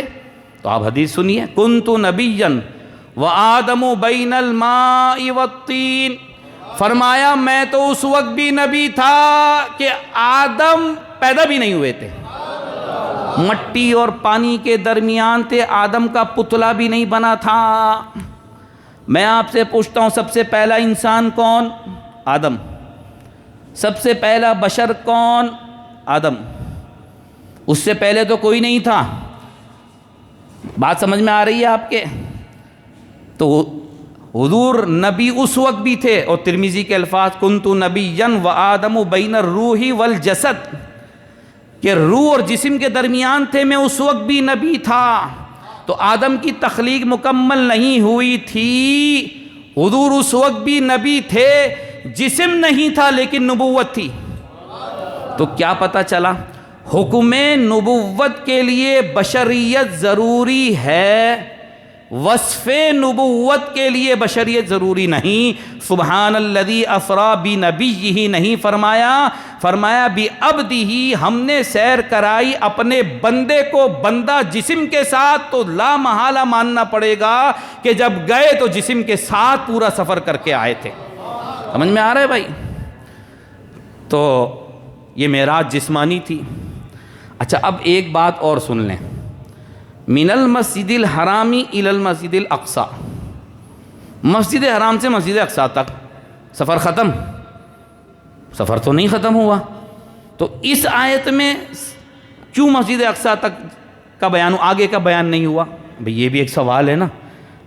اللہ تعالیٰ نے اس آیت میں مسجد حرام سے مسجد اقصی تک کا بیان کر دیا، آگے کا میں مثال دیتا ہوں آپ کو۔ آپ دار السلام سے لنڈن جا رہے ہیں وایا دبئی، دبئی میں آپ کا ٹرانزٹ ہے۔ اب آپ کہیں کہ میں دار السلام سے دبئی تک گیا، بھئی گئے تو آپ لنڈن تک ہیں، تو آپ نے دبئی پہ جا کے اسٹاپ کیوں کر دیا؟ آگے بھی بتایا نا گئے۔ بھئی بات سمجھ میں آ رہی ہے نا؟ آپ تو وہاں تک جانے والے نا، تو آپ بیچ میں اس کا ذکر کیوں کر رہے ہیں؟ تو حضور تو لامکہ تک گئے، اور اللہ تعالیٰ اس آیت میں مسجد اقصی تک کا بیان فرما رہا ہے۔ سفر تو لامکہ تک کا ہے، مسجد اقصی تک گئے کیوں؟ اس کی کیا وجہ ہے؟ اس کی بہت ساری وجوہات، میں ایک دو وجہ بھی آپ کو بتاتا ہوں۔ پہلی وجہ تو یہ کہ اگر حضور ڈائریکٹ مکے کے کافروں کو یہ کہتے نا میں آسمانوں پر گیا، میں جنت دوزخ تک گیا، میں لامکہ تک گیا، تو کافر جو تھے نا ان کے لیے تصدیق کے لیے، ویریفیکیشن کے لیے کوئی چیز اس بات میں نہیں ہوتی اس وقت۔ مسجد اقصی کا ذکر اس لیے کیا کہ مسجد اقصی یہ کافر دیکھے ہوئے تھے، کافروں کے لیے ماننے کے لیے دلیل بنے کہ مسجد اقصی بیت المقدس کافر دیکھے ہوئے تھے، یہ سفر کیے ہوئے تھے۔ حضور صلی اللہ علیہ وسلم نے جب یہ کہا کہ میں مسجد اقصی گیا پہلے اس میں بیان میں، تو اب مکے کے کافروں کے لیے ماننا ہی ماننا تھا کہ اچھا اس سے پہلے تو یہ مسجد اقصی نہیں گئے۔ جب حضور نے کہا کہ میں مسجد اقصی گیا، تو پھر اب کافروں نے سوچنا شروع کیا۔ اس سے پہلے بڑے بڑے انہوں نے دعوے کیے، آج ایک نیا دعویٰ آیا کہ میں مسجد اقصی گیا، اور آیا اور رات میں ہو کر بھی آ گئے، جبکہ عام طور پر جانے آنے میں اس وقت 2 مہینے لگتے تھے جانے آنے میں، 2 مہینے۔ یہ 2 مہینے کا سفر رات میں کر کے واپس آ گئے۔ اب کافروں نے سوچنا شروع کیا، اور سوچتے سوچتے اب انہوں نے سوال کرنا شروع کیے حضور سے، اچھا آپ مسجد اقصی گئے تھے رات کو؟ ہاں میں مسجد اقصی گیا تھا، اور اللہ نے دیکھو یہ بیان کیا کہ میں مسجد اقصی تک گیا ہوں۔ اب ان کو ماننا چاہیے تھا، کچھ تو مانے، لیکن کہتے ہیں نا کہ جب دشمنی اور حسد اور میں نہ مانوں والا جن چڑھ جائے نا، تو پھر سب کچھ بھی دکھا دو تو کچھ نہیں مانتے۔ کہا اچھا آپ مسجد اقصی ہو کر آئے؟ ہاں مسجد اقصی ہو کر آیا ہوں میں، جو قرآن میں بیان مسجد اقصی تک۔ اللہ تعالیٰ نے مسجد اقصی کا ذکر ان کافروں کی جو معلومات تھی نا، ان کی معلومات کو ہی دیکھتے ہوئے مسجد اقصی کا بیان کیا تھا، تاکہ یہاں تک تو مان جائیں گے۔ ظاہر سی بات ہے 2 مہینے کا سفر کوئی ایک رات میں رات کے تھوڑے سے حصے میں نہیں کر سکتا، جب وہ ثابت ہو جائے گا تو پھر آگے کا جانا بھی ثابت ہو جائے گا۔ اب انہوں نے سوال کرنا شروع کیے۔ پہلا سوال، اچھا یہ بتائیے کہ مسجد اقصی میں دروازے کتنے؟ یہ بتائیے کہ مسجد اقصیٰ میں کھڑکیاں ونڈو کتنی، یہ بتائیے کہ مسجد اقصیٰ کے مینار کتنے، یہ بتائیے کہ مسجد اقصیٰ کا ممبر کیسے۔ اچھا اب یہ سوال بھی بے وقوفوں والے، آپ میں سے یہاں کتنے لوگ ہیں جو سنی مسجد ماشاءاللہ سالوں سے آ رہے ہیں، ایسے بھی بزرگ بیٹھے ہیں جو 40 سال سے آ رہے ہوں گے، لیکن میں اگر ان سے یہ سوال کر لوں ذرا یہ بتائیے گا کہ اس مسجد میں کتنی کھڑکیاں، نہیں بتا پائیں گے، فوراً گنیں گے اتنی۔ بھائی 20 سال سے آپ آ رہے ہیں، آپ نماز پڑھنے آ رہے ہیں کہ کھڑکیاں گنتی کرنے آ رہے ہیں؟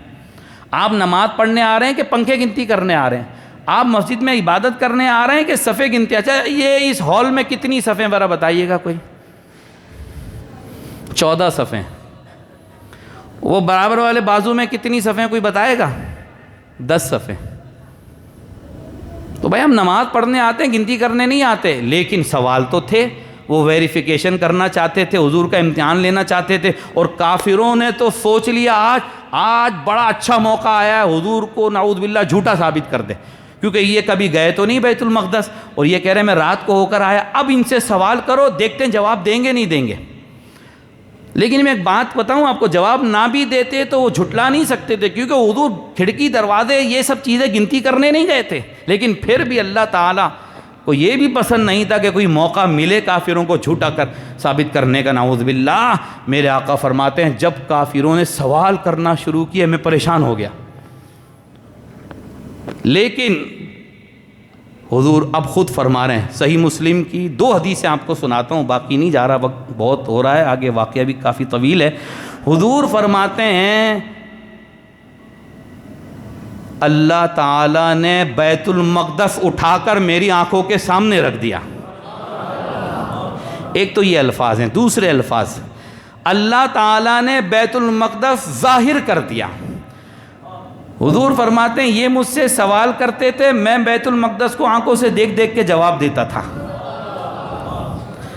اچھا اب یہاں تو سب ہو گئے خاموش، بھئی خاموش تو ہونا پڑے گا نا، جواب تو مل گئے سارے، اب تو خاموش ہونا پڑے گا، اب تو ہونا پڑے گا نا خاموش، کہ ہاں یہ تو گئے ہیں رات کو، بھائی ساری بتا رہے ہیں، یہ گئے ہیں اور بتا بھی سارے سوال ایکوریٹ۔ یہاں سے تو نکل گئے باہر۔ ابو جہل تھا نا، یہ بڑا بدترین دشمن تھا حضور کا، تو ابو جہل کو حضور نے یہ بتا دیا تھا، میں لامکان بھی گیا تھا، لیکن خاموش ہو گیا، حضور کے سامنے کچھ نہیں بولا، حضور کے سامنے کچھ نہیں بولا، خاموش ہو گیا۔ تو اللہ تعالیٰ نے بیت المقدس کا ذکر اسی لیے کیا تھا، ان کی عقلیں ہیں چھوٹی سی، انہوں نے صرف دیکھا ہے بیت المقدس، آسمان تو دیکھا ہی نہیں نا، بھائی کیسے یہ تصدیق کرتے؟ بھئی آسمان تو دیکھا نہیں تھا انہوں نے تو بیت المقدس دیکھا تھا، بیت المقدس کا اللہ نے بتا دیا تاکہ جب یہ بیت المقدس کا سنیں تو جو ان کے دل میں باتیں وہ کر لیں حضور سے، اور میرا محبوب جواب دے دے اور یہ مان لیں، اس لیے بیت المقدس کا ذکر کیا تھا۔ ان کی حد، ان کی لمٹ ہی اتنی تھی، ان کی عقل کی، انفارمیشن کی لمٹ اتنی تھی، اس لیے بیت المقدس کا ذکر کیا تھا۔ حضور نے فرمایا ابو جہل سن، میں لامکان بھی گیا تھا، تو ابو جہل وہاں کچھ نہیں بولا، لیکن بات یہ کہ ابو جہل بولتا بھی تو کیا فائدہ، اس کا تو باپ نہیں جانتا تھا لامکان کیا تھا، یہ کیا بات کرے گا لامکان کے بارے میں؟ ہاں یہ باہر نکلا نا، اب یہ ڈھونڈنے لگا حضرت ابو بکر کو، اس کو مل گئے ابو بکر راستے میں، حضرت ابو بکر سے کہنے لگا ابو بکر ایک بات تو بتاؤ۔ بولو کیا ہوا؟ کہا ایک بات بتاؤ، کیا ایسا ہو سکتا ہے کوئی انسان رات میں بیت المقدس ہو کر واپس آ جائے؟ کہا نہیں ایسا تو نہیں ہو سکتا۔ اب میں نے آپ کو بتایا اس زمانے میں بیت المقدس جانے آنے میں کتنا ٹائم لگتا تھا؟ 2 مہینے۔ کہنے لگا ابو بکر ایسا ہو سکتا ہے؟ کہا نہیں ایسا تو نہیں ہو سکتا۔ اب اس نے دیکھا لوہا گرم ہے، چوٹ مارو صحیح لگے گی۔ کہنے لگا ابو بکر تم جس نبی کو سچا کہتے ہو، جس نبی کا کلمہ پڑھتے ہو، وہ کہتے ہیں کہ میں رات کو بیت المقدس سے ہو کر واپس آ گیا۔ تو اب نہ ماننے والا ہو تو وہ تو پھر ابو جہل بھی بن گیا، اور ماننے والا ہو تو پھر ایسا ہوتا ہے جب حضور کا نام آیا نا کہ حضور نے یہ بات کہی تو پھر ایمان ہو تو ایسا کہنے لگے ابو جہل تو کیا بات کرتا ہے، میرے نبی اس سے بڑی بات کہیں تو میں ایمان لاتا ہوں۔ وہ تو اس سے بھی بڑی بات کر دیں تو ابو بکر اس پر ایمان رکھتا ہے. اس کو کہتے ہیں ایمان، عقل نہیں ہے. عشق کے ماحول میں سنیں گے تو سمجھ میں آئے گا.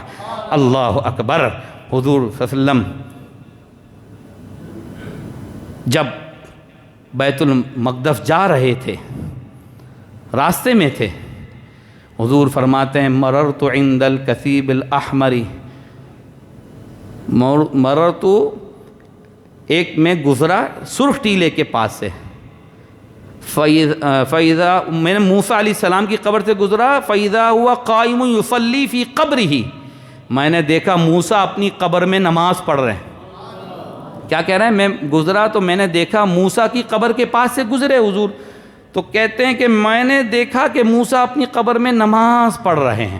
حضور بیت المقدس پہنچے، حضور نے فرمایا میں سواری سے اترا، میری سواری کو باندھ دیا گیا، اور جب اب سنیے گا ذرا غور سے، میں جب بیت المقدس پہنچا حضور فرماتے میں نے دیکھا کہ سارے نبیوں سے مسجد اقصی بھری ہوئی ہے. مسجد اقصی سارے نبیوں سے بھری ہوئی ہے، میرے سے پہلے سارے انبیاء رسول موجود ہیں وہاں پر. ایک بات بتائیے، آج آپ آئے ہیں یہاں پر، کیسے آئے؟ آپ کو پوسٹ ملی تھی؟ آپ کہیں گے ہاں بھائی پوسٹ ملی تھی مجھے، واٹس ایپ آیا تھا، سوشل میڈیا پہ دیکھا تھا. ہمارے وسیم چاکی صاحب ہیں نا ماشاءاللہ، پوسٹ بنانے میں بڑے ماسٹر ہیں ماشاءاللہ. اللہ تعالیٰ ان کو جزائے خیر عطا فرمائے. یہ جو خدمت کر رہے ہیں دین کی، یہ اور ان کے ساتھی پورے جماعت والے، اللہ پاک اجر عظیم عطا فرمائے. آپ کو میسیج آیا، واٹس ایپ آیا، خبر آئی، فون آیا، تبھی آپ آئے نا بھائی. جب یہ سارے کام ہوئے، اتنی ساری محنتیں ہوئیں، تو یہ آپ کا یہ مجمع لگ گیا. یہاں نبیوں کو کس کا واٹس ایپ آیا تھا بھائی کہ آج حضور آ رہے ہیں مسجد اقصی میں، آ جاؤ؟ بھائی سوال ہے، نبیوں کو کس کا میسیج آیا تھا؟ ان کو کس نے خبر دی تھی؟ بھائی ایک سوال ہے کہ نہیں؟ یہ تو راتوں رات کام ہوا تھا سارا. نبی کہاں تھے؟ اپنی قبروں میں. کون سا نبی اس واقعے سے کتنے سال پہلے دنیا سے جا چکا ہے؟ ہزاروں سال پہلے انبیاء. کتنے انبیاء حضور کے آنے سے ہزاروں سال پہلے دنیا سے جا چکے تھے. کوئی شہید ہوا تھا، کوئی وصال فرمایا، کوئی دنیا میں کسی قبر میں، کوئی کسی قبر میں. بھئی کم و بیش 1,24,000 انبیاء ہیں، تو 1,24,000 کم و بیش قبروں میں انبیاء تھے. تو وہاں میسیج، خبر، انفارمیشن کیسے پہنچی؟ ان کو دن، ٹائم، وقت کیسے پتہ چلا کہ مسجد اقصی جانا ہے، وہاں پہنچنا ہے؟ کیسے پتہ چلا؟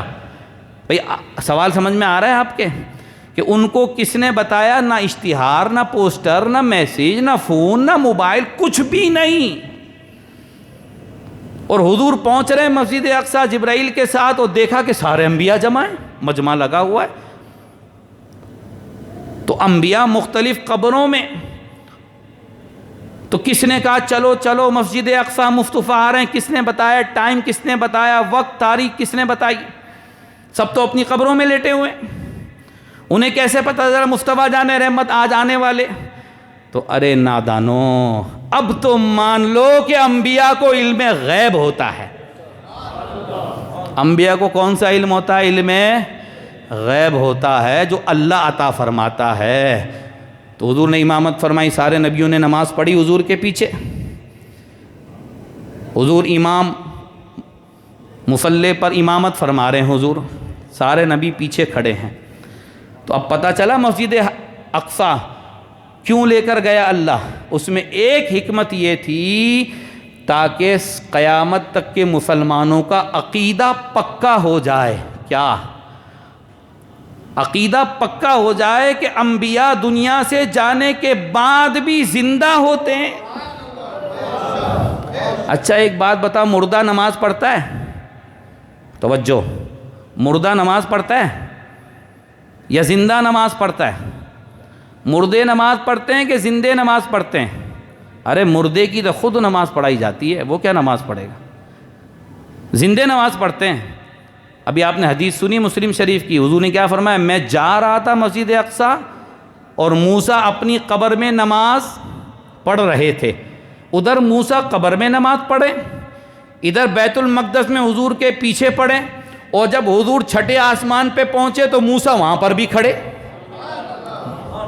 میں اس پر بعد میں آتا ہوں۔ تو مسجد اقصیٰ کا ذکر اس لیے کیا تاکہ لوگوں کو پتہ چل جائے اور عقیدے کے لیے دلیل مل جائے۔ اللہ جانتا تھا لوگ یہ کہیں گے کہ نبی مردہ ہے، تو آج معراج کی رات حضور کی امامت میں سب کو نماز پڑھوا کر بتلا دوں کہ دیکھو ایسے زندہ کہ ہزاروں سال بیت گئے لیکن معراج کی رات ہاتھ باندھے مصطفیٰ کے پیچھے کھڑے، حضور کے پیچھے کھڑے۔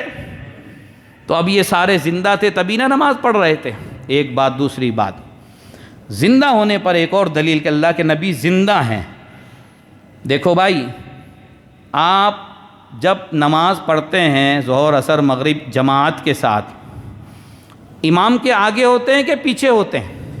توجہ، پیچھے ہوتے ہیں۔ کیوں؟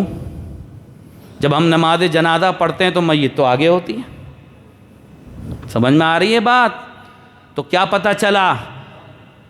مردہ ہو تو آگے ہوگا اور زندہ ہو تو پیچھے ہوگا۔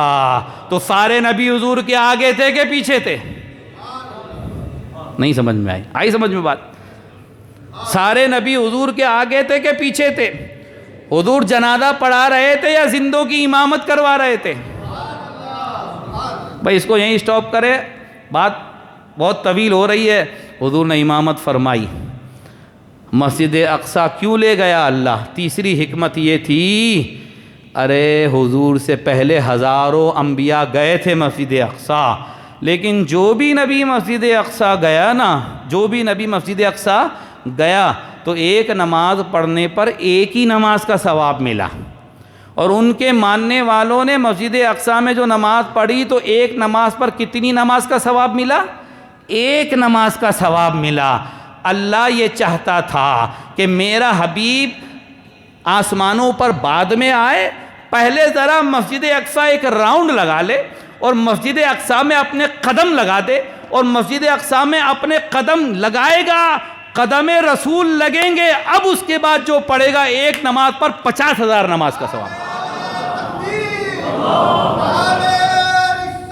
یا رسول اللہ، یہ حکمت تھی، جب میرا حبیب وہاں نماز پڑھے گا تو اس کے بعد اب جو نماز پڑھے گا وہ پڑھے گا ایک ثواب 50,000 نماز میں۔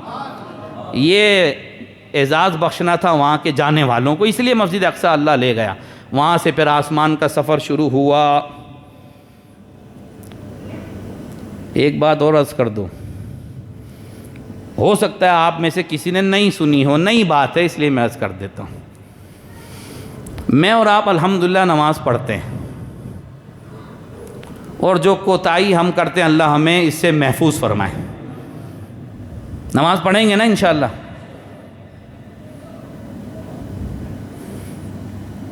بھئی آپ کے گھر میں بچے ہیں، آپ کے مائیں بہنیں ہیں، سب نماز پڑھتے ہیں الحمدللہ۔ ہم کب سے نماز پڑھ رہے ہیں؟ بھائی جب سے نماز فرض ہوئی، جب سے دنیا میں لوگ نماز پڑھ رہے ہیں، اس کا سمپل سا جواب ہے، جب سے فرض ہوئی، جب سے پڑھ، اس سے جب نماز فرض نہیں ہوئی تھی اس سے پہلے تو کوئی نماز نہیں پڑھ رہا تھا نا۔ حضور نے امامت فرمائی اور نماز پڑھائی، بڑی عجیب بات ہے۔ ابھی تو نماز آئی نہیں تھی دنیا میں۔ توجہ مائیں بہنیں توجہ فرمائیں، جو نقطہ جو پوائنٹ میں بتا رہا ہوں، نماز تو آئی نہیں تھی دنیا میں، تو پڑھائی کیسے؟ مسجد اقصیٰ میں کیوں نماز پڑھوائی اللہ نے؟ ایک حکمت یہ سمجھ میں آتی ہے کہ ابھی نماز آئی نہیں اور نماز پڑھا رہے ہیں حضور۔ تو میرے بھائی یہی فرق بتلانا ہے کہ ہم اور آپ جو نماز پڑھتے ہیں ملنے کے بعد سے پڑھ رہے ہیں، ملے گی تو کوئی پڑھے گا، تو ہماری پوزیشن تو یہی ہے بھائی۔ تو جس کی جو پوزیشن ہے وہ اپنی پوزیشن میں رہے، باہر نہیں نکلے۔ ہاں یہی فرق ہے نبی اور امتی میں کہ امتی وہ ہوتا ہے تو ملنے کے بعد نماز پڑھتا ہے، نبی وہ ہوتا ہے ملنے سے پہلے پڑھا رہا ہوتا ہے۔ نبی وہ ہوتا ہے جو ملنے سے پہلے پڑھا رہا ہوتا ہے، وہ بھی نبیوں کو نماز پڑھا رہا ہوتا ہے۔ حضور کا سفر شروع ہوا آسمان کی طرف کا۔ اب یہاں پہ روایت ملتی ہے کہ جبرائیل امین نے حضور کو 2 پیالے دیے، ایک میں شراب تھی ایک میں دودھ تھا۔ حضور نے دودھ پیا۔ جبرائیل نے کہا آپ نے فطرت کو اختیار کیا، اگر آپ شراب کی طرف ہاتھ بڑھاتے شراب پیتے تو امت گمراہ ہو جاتی۔ آسمانوں پر پہنچے، پہلے آسمان پر آدم علیہ السلام، دوسرے آسمان پر عیسیٰ اور یحییٰ علیہ السلام، یوں ہر آسمان پر ایک نبی استقبال کر رہا ہے حضور کا۔ اللہ اکبر۔ اب کیا ہوا؟ آسمان کا دروازہ بند، نوب کیا۔ فرشتہ پوچھنے کا کون؟ جبرائیل۔ اور کون ہے تمہارے ساتھ؟ حضور ہے۔ بلایا گیا ہے ان کو؟ ہاں بلایا گیا۔ اس کے بعد گیٹ کھلتا ہے آسمان کا اور حضور داخل ہوتے ہیں۔ بس میں ایک نقطہ سمجھاؤں پھر آگے چلوں کہ جب حضور آسمانوں پر جا رہے تھے، پہلے دوسرے تیسرے یوسف علیہ السلام، تیسرے پہ چوتھے پہ ادریس علیہ السلام، پانچویں پہ ہارون علیہ السلام، چھٹے پر موسیٰ علیہ السلام، ساتویں پر ابراہیم علیہ السلام، ان نبیوں نے استقبال کیا۔ یہ دروازے کیوں بند ہیں؟ ایک بات بتائیے، آپ نے گاڑی دے کر کسی کو بھیجا حضرت کو لے آئیے ذرا، اب حضرت باہر کھڑے ہیں گیٹ کے اور گھر کا گیٹ بند کیا ہوا ہے۔ اب ڈرائیور بول رہا بھائی گیٹ کھولو، وہ اندر سے سوال شروع کر دیا، بھائی کون؟ اور کون ہے؟ یہ دعوت بھی ہے یا ایسی آ گئے؟ آپ کا تو مہمان غصہ ہو جائے گا، کیسا عجیب آدمی، گھر پہ میرے کو بلایا، گیٹ بند کر کے بیٹھا ہوا، سوال پہ سوال کر رہا ہے۔ بھائی ایک عجیب بات ہے نا، حضور جا رہے ہیں آسمان پر، گیٹ بند۔ اب عقل تو یہ کہتی ہے کہ حضور کے پہنچنے سے پہلے گیٹ کھلا ہونا چاہیے تھا، ایسا ہی ہے؟ جیسے آپ مہمان آتا ہے پہنچنے سے پہلے گیٹ کھول کے کھڑے ہوتے ہیں، مہمان آ رہے ہیں، ہمارے حضرت آ رہے ہیں۔ یہاں عجیب و غریب بات، اللہ نے گیٹ ہی بند کروایا ہوا ہے۔ یہاں علماء نے بڑی پیاری بات لکھی، میں نے عرض کیا نا، معراج کے ایک ایک واقعے میں حضور کی شان ظاہر کی گئی۔ کیا یہاں پہ کیا شان ظاہر ہو رہی ہے بھائی؟ یہاں پہ حضور کی کیا عظمت ظاہر ہو رہی ہے؟ عظمت یہ ظاہر کرائی اللہ نے کہ آسمان پر کچھ دروازے گیٹ ایسے ہیں جس سے روزانہ فرشتے آتے جاتے ہیں، صبح والے فرشتے آتے ہیں، شام والے فرشتے جاتے ہیں، آنا جانا لگا ہوا ہے، آسمان کے گیٹ کھلے ہوئے ہیں، ہر وقت کھلے ہوئے، آ رہے ہیں جا رہے ہیں فرشتے، آ رہے جا رہے ہیں، آ رہے جا رہے ہیں۔ آج کوئی عام نہیں آ رہا، بڑا خاص بندہ اللہ کا آ رہا ہے، جس کو اللہ نے کہا میرا بندہ، آج وہ آ رہا ہے۔ تو آج اللہ تعالیٰ نے یہ بتلا دیا کہ یہ ایسا خاص دروازہ ہے جو آج تک کبھی نہیں کھلا، اب کھل رہا ہے تو پہلی دفعہ میرے حبیب کے لیے کھل رہا ہے۔ ایک بات، دوسری بات، سوال جواب کیوں ہو رہے ہیں؟ سوال جواب اس لیے ہو رہے ہیں تاکہ فرشتوں کی زبانی یہ بتلا دیا جائے ہم تو اللہ کے حکم کے پابند ہیں، ہمیں تو جب ہی کھولنا ہوگا جب حضور کا نام سنیں گے، جب جبرائیل صرف اپنا نہیں رب کے محبوب کا نام کھلیں گے تو محمد عربی کے نام سے اب گیٹ کھلے گا۔ جناب 7ویں آسمان پر پہنچے، حضور فرماتے ہیں میں جب سدرۃ المنتہا پہنچا جس کا ذکر سورہ نجم میں ہوا تو میں نے جبرائیل سے کہا جبرائیل چلو آگے چلو، یہ سدرۃ المنتہا کیا چیز ہے؟ سدرۃ المنتہا ایک بیری کا درخت ہے جس کی جڑیں 6 آسمان پر اور اس کی شاخیں 7ویں آسمان پر جا رہی ہیں۔ تو جبرائیل امین نے کہا کہ جبرائیل چلو آگے چلو، تو اب جبرائیل امین علیہ الصلاۃ والسلام رک جاتے ہیں۔ میرے محترم بھائیو، اب جب جبرائیل رک گئے تو حضور نے فرمایا کیوں جبرائیل آگے کیوں نہیں جا رہے؟ تم تو میرے ساتھ چلے تھے مکے سے بیت المقدس 7 آسمان، اور آگے؟ کہا میں آگے نہیں جا سکتا، لو دنوت ان ملۃ لاحترقت، میں ایک پورے کے برابر، انگلی کے پورے کے برابر، کہیں آئے ایک بال برابر، ذرا بھی آگے گئے جل جاؤں گا، میں نہیں برداشت کر سکتا یہ تجلی یا رسول اللہ۔ معذرت کر لی۔ توجہ فرمائیے، حضور سے معذرت کی جبرائیل نے، کیا کہہ کر؟ میں آپ کی طرح نہیں۔ کیا کہا؟ میں آپ کی طرح کہاں جو آگے جا سکوں، نہ آپ میری طرح کہ میں آپ کو روک سکوں۔ میرے برابر والا کوئی ہو تو میں اس کو روک لوں نا، آپ تو مجھ سے افضل، نہ میں آپ کی طرح نہ آپ میری طرح۔ اب میں اگر اپنا عقیدہ بیان کروں نا کہ حضور ہماری طرح نہیں ہے اور ہم حضور کی طرح نہیں ہیں، تو ہمیں فتویٰ دیا جاتا ہے بریلوی ہے۔ نبی زندہ ہے، ہم بولے نا بریلوی ہے۔ آہا، تو پھر جبرائیل جو کہہ رہے ہیں نبی ہماری طرح نہیں، ہم نبی کی طرح نہیں، ہم تو نہیں کہتے کہ جبرائیل بریلوی ہیں، ہم تو سوچ بھی نہیں سکتے کہ یہ بات کہیں۔ اس وقت نہ بریلی، نہ کچوچا، نہ اجمیر، کچھ بھی نہیں تھا اس وقت، تو کوئی بھی نہیں تھا۔ ہاں اب سنی کا ہر بچہ امام احمد رضا کو سلام پیش کرے۔ کیوں؟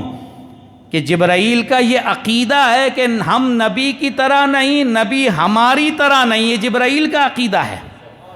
تو جب جبرائیل کا عقیدہ یہ ہے تو سلام میرے امام، آپ نے ہمیں عقیدہ جبرائیل والا عطا فرمایا۔ ہاں، جبرائیل والا عقیدہ عطا فرمایا۔ اچھا ایک بات بتاؤں میں، فرشتوں کے سردار جبرائیل، تو جو جبرائیل کا عقیدہ وہی عقیدہ سارے فرشتوں کا۔ سمجھ میں آ رہا ہے بات؟ کیونکہ فرشتوں میں کوئی فرقہ بندی نہیں ہے، فرشتوں میں کوئی جماعت بندی نہیں ہے، فرشتوں میں کوئی تفرقہ بندی نہیں ہے، نس بندی نہیں ہے۔ اور آپ اجازت دیں تو ایک بات اور بول دوں، فرشتوں میں نہ تفرقہ بندی، نہ فرقہ بندی، نہ جماعت بندی، نہ دیوبندی۔ ہاں، تو جو فرشتے کا عقیدہ جبرائیل کا وہی عقیدہ ملک الموت کا بھی۔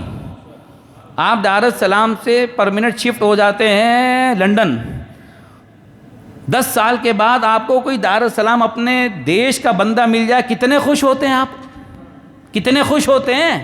او میرے دیش کا بندہ مل گیا، دل خوشی ہوتی نا، میرے ملک کا، کنٹری کا بندہ مل گیا، ایسا ہوتا ہے۔ تو جو عقیدہ ملک الموت کا وہی عقیدہ جو جبرائیل کا۔ کیا عقیدہ جبرائیل کا؟ نبی ہماری طرح نہیں، ہم نبی کی طرح نہیں، ایسا ہی ہے۔ تو ملک الموت کا بھی یہی عقیدہ۔ ملک الموت کا کام کیا؟ ملک الموت موت دیتا ہے، روح نکالتا ہے۔ تو کتنا اچھا لگتا ہوگا ملک الموت کو کہ جب وہ ہمارے سنی کے پاس آتا ہوگا روح نکالنے، تو کہتا ہوگا جو میرا عقیدہ وہی اس کا عقیدہ، اپنا بندہ ہے، اپنے عقیدے والا ہے۔ تو جیسے اپنے کنٹری والے کو دیکھ کے خوشی ہوتی ہے، تو ملک الموت کو بھی خوشی ہوتی ہوگی جو ہمارا عقیدہ ہے وہی اس کا عقیدہ ہے، تو وہ بھی خوش ہوتا ہوگا نا، تو ہم بھی خوش ہوں گے، چلو کوئی دوسرا نہیں، اپنے عقیدے والا آیا ہے۔ حضور آگے گئے۔ میرے بھائی یہی تو بات سمجھنے کی ہے۔ تم کہتے ہو نبی ہماری طرح، فرشتوں کا سردار جبرائیل حضور کے برابر نہیں ہو سکا، اور حضور کی بشریت کیسی اعلیٰ، جہاں جبرائیل کی نورانیت اینڈ ہو جاتی ہے، میرے مصطفیٰ کی بشریت شروع ہوتی ہے وہاں سے۔ حضور فرماتے ہیں میں آگے جا رہا تھا، میں نے جاتے جاتے جبرائیل سے کہا جبرائیل حل لک حاجت، جبرائیل تم میرے ساتھ تو نہیں جا رہے، کوئی حاجت ہے تو پیش کرو۔ جبرائیل کوئی کام ہے تو بتاؤ مجھے، کوئی حاجت کوئی کام ہے مجھ سے۔ اب سنیے ذرا جبرائیل نے کیا کہا۔ جبرائیل نے عرض کیا رسول اللہ ایک عرض ہے آپ سے۔ کیا؟ جب آپ کی امت پل صراط گزر رہی ہوگی، صراط کے پل سے جب جا رہی ہوگی، آپ اللہ سے مجھے اجازت دلوا دیں میں آپ کی امت کے پاؤں کے نیچے اپنے پر بچھا دوں۔ اللہ اکبر، بڑا نازک کا مسئلہ ہے، آپ اتنا آسان مت سمجھیے۔ یہ آپ تصور کر سکتے ہیں کہ آپ کے پاؤں کے نیچے جبرائیل کا پر آئے؟ سوچ سکتے ہیں آپ؟ اوہ بڑا نازک مسئلہ، ہمارے پاؤں کے نیچے جبرائیل کا پر، اللہ اکبر۔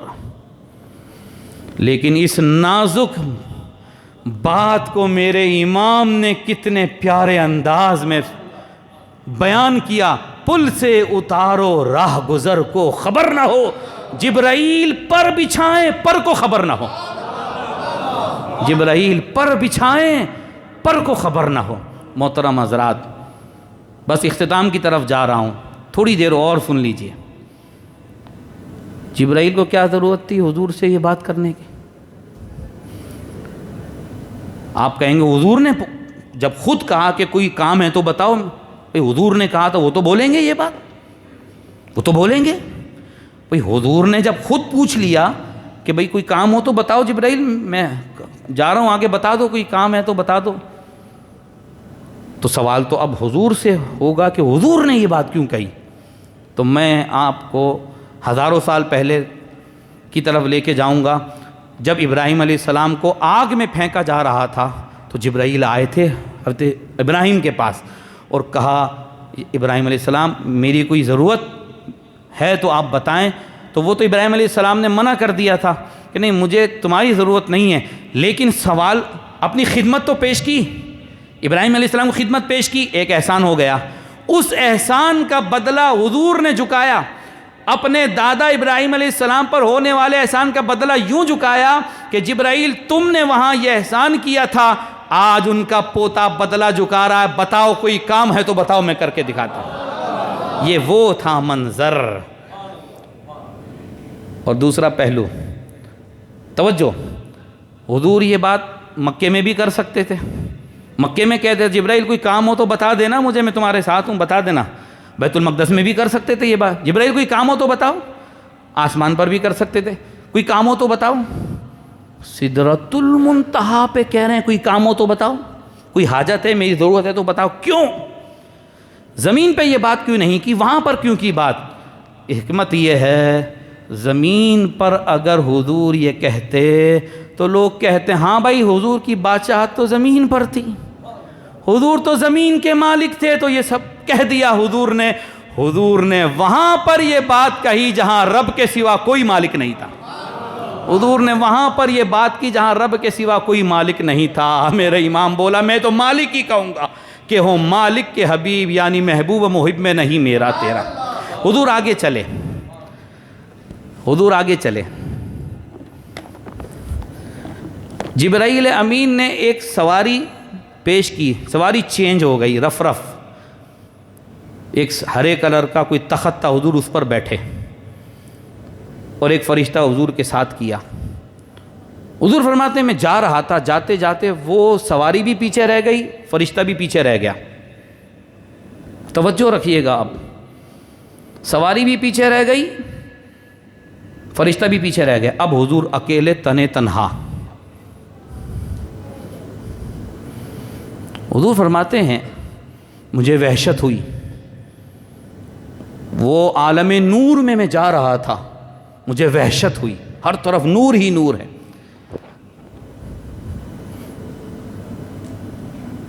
اسی وحشت میں مجھے یہ آواز آئی، حدیث میں وہ الفاظ ہیں قف یا محمد ان ربک یصلی، اے محمد رک جاؤ، اے محمد رک جاؤ، تمہارا رب، تمہارا خدا صلاۃ پڑھ رہا ہے۔ حضور فرماتے ہیں میں سوچنے لگا صلاۃ عربی زبان میں نماز کو بھی کہتے ہیں، اللہ اور نماز یہ کیا، یہ تو ہو نہیں سکتا۔ آواز سنی اور آواز کس صحابی کے مشابہ؟ حضور فرماتے ہیں میرے یار غار ابو بکر جیسی آواز تھی۔ میں سوچنے لگا اللہ صلاۃ پڑھ رہا ہے، اللہ نماز تو نہیں پڑھتا اللہ۔ تو آواز آئی محبوب هو الذی یصلی علیکم وملائکتہ، محبوب تمہارا رب درود بھیج رہا ہے، رحمتیں اتار رہا ہے۔ میری وحشت کم ہو گئی۔ ایک آدمی اکیلا رات کے اندھیرے میں کہیں جا رہا ہو نا، پیچھے سے کسی دوست جاننے والے جیسی آواز آئے تو تھوڑا صبر ہوتا ہے، حوصلہ ہوتا ہے۔ حضور فرماتے میں آگے گیا، اب قرآن فرماتا ہے ثم دنا فتدلی فکان قاب قوسین او ادنا، پھر وہ جلوہ نزدیک ہوا، پھر اور نزدیک ہوا، یعنی اللہ تعالیٰ نے حضور کو قریب کیا یا حضور نے اللہ کا جو ہے وہ دیدار طلب کیا، دونوں قریب ہو گئے، اور رب اور حضور کے درمیان قاب قوسین او ادنا 2 کمان یا اس سے کم کا فاصلہ رہ گیا، 2 کمان یا اس سے کم کا فاصلہ۔ فَأَوْحَىٰ إِلَىٰ عَبْدِهِ مَا أَوْحَىٰ مَا كَذَبَ الْفُؤَادُ مَا رَآ، حضور نے اللہ کا دیدار کیا، اور کس شان سے کیا، آنکھیں جو دیکھ رہی تھی، دل تصدیق کر رہا تھا، جھٹلا نہیں رہا تھا، دل کہہ رہا تھا ہاں اے محمد جن کو تم دیکھ رہے ہو یہ اللہ ہی کی ذات ہے۔ أَفَتُمَارُونَهُ عَلَىٰ مَا يَرَىٰ، اللہ فرماتا ہے کیا حضور کے دیکھنے پر جھگڑا کرتے ہو؟ دیکھا کہ نہیں دیکھا؟ اللہ کا دیدار ہوا کہ نہ ہوا؟ ہوا اللہ کا دیدار۔ اور کس شان سے اللہ کو دیکھا، وہاں پہاڑ پہ تجلی اتری تھی، موسیٰ علیہ السلام نے جب اللہ سے باتیں کی نا، کلام کیا، تو موسیٰ علیہ السلام کے دل میں تڑپ پیدا ہو گئی، جس کی بات سنتا ہوں، جس سے بات کرتا ہوں، کاش کہ دیکھ بھی لوں اس کو، دید کی تڑپ پیدا ہو گئی، اے اللہ میں تجھے دیکھنا چاہتا ہوں۔ موسیٰ تم نہیں دیکھ سکتے، اللہ کا دیدار ممکن ہے، موسیٰ تمہاری آنکھ میں وہ طاقت نہیں، تم نہیں دیکھ سکتے، ہاں میں تجلی ڈال رہا ہوں اس پہاڑ پر، تم اس پہاڑ کو دیکھو، اگر یہ پہاڑ کھڑا رہا تو تم مجھے دیکھ لو گے، اگر یہ پہاڑ تجلی برداشت نہیں کر سکا تو تم بھی نہیں دیکھ سکو گے۔ یہی ہوا نا، وہاں تو تجلی پڑی، نہ پہاڑ جذب کر سکا اس نور حسن الہی کو، اس جلوہ ذات باری کو، وہ برداشت نہیں کر سکا، ریزہ ریزہ ہو گیا، اور موسیٰ نے ایک جھلک دیکھی، گر گئے، بے ہوش ہو گئے۔ اور یہاں اللہ کی تجلی نہیں، تجلی والے رب کا دیدار حضور کر رہے ہیں، دیدار حضور کر رہے ہیں، اور حضور کے دیدار کی تعریف اللہ کر رہا ہے۔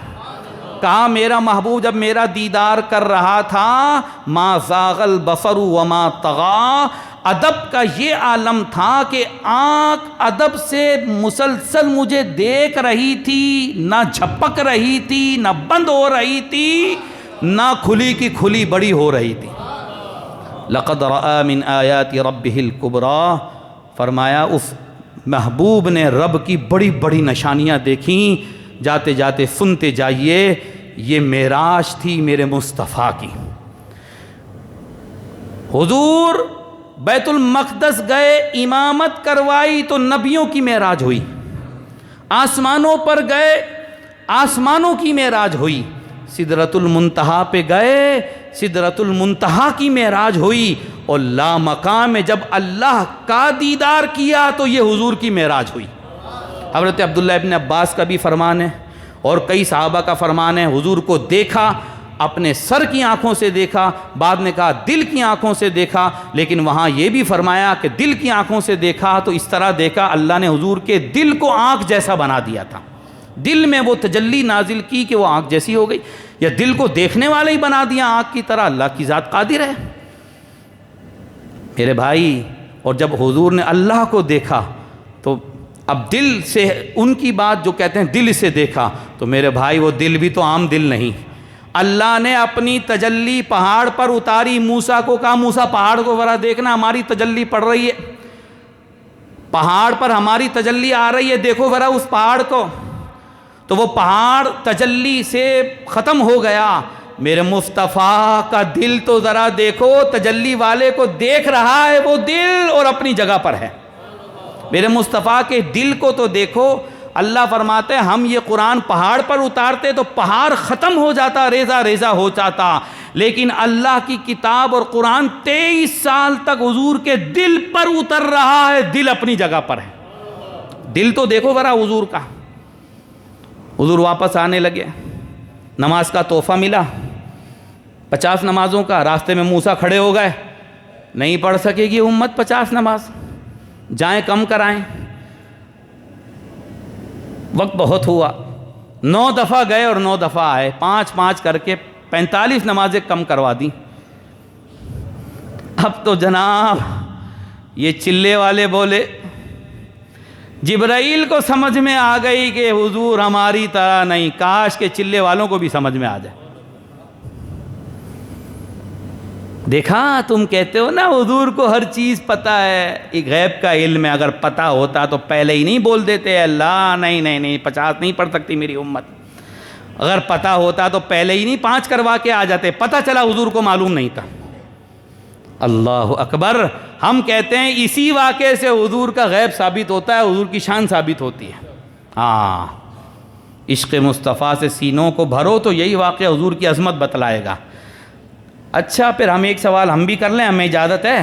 بہت جواب ہم نے دے دیے، ایک سوال ہم بھی کریں گے۔ پھر ہمارا سوال یہ ہے کہ اگر 50 کے بعد 5 ہونے سے یہ پتہ چلتا ہے کہ حضور کو پتہ نہیں تھا، تو پھر ایک بات بتاؤ، اللہ کو بھی نہیں پتہ تھا؟ نہیں، بات تو پھر حضور تک نہیں جائے گی، اللہ تک جائے گی۔ تو اللہ نے کیوں 50 فرض کی؟ پہلے ہی 5 کر دیتا، اللہ کو تو پتہ تھا نا یہ حضور کی امت نہیں پڑھ سکے گی 50۔ او خدا کے بندو، اللہ کے ہر کام میں حکمت ہے۔ حکمت کیا تھی؟ حکمت یہ تھی کہ اللہ جانتا تھا ایک زمانہ آئے گا لوگ وسیلے کا انکار کریں گے کہ وسیلہ نہیں ماننا چاہیے، وسیلے کے ذریعے کوئی کام نہیں کرنا چاہیے، وسیلے سے کچھ ہوتا بھی نہیں، اور پھر وسیلہ بھی کس کا؟ دنیا سے گئے ہوئے انسان کا وسیلہ۔ موسیٰ علیہ السلام کو کتنے ہزار سال گزر گئے تھے انتقال کو، اللہ نے گزرے ہوئے انسان کو وسیلہ بنا دیا، اور موسیٰ علیہ السلام کے وسیلے سے 45 نمازیں کم ہو گئیں۔ وسیلے کے لیے دلیل ملنی تھی، ہم تو ہیں وسیلے والے، 5 پڑھیں گے، تم نہیں ماننے والے 50 پڑھو۔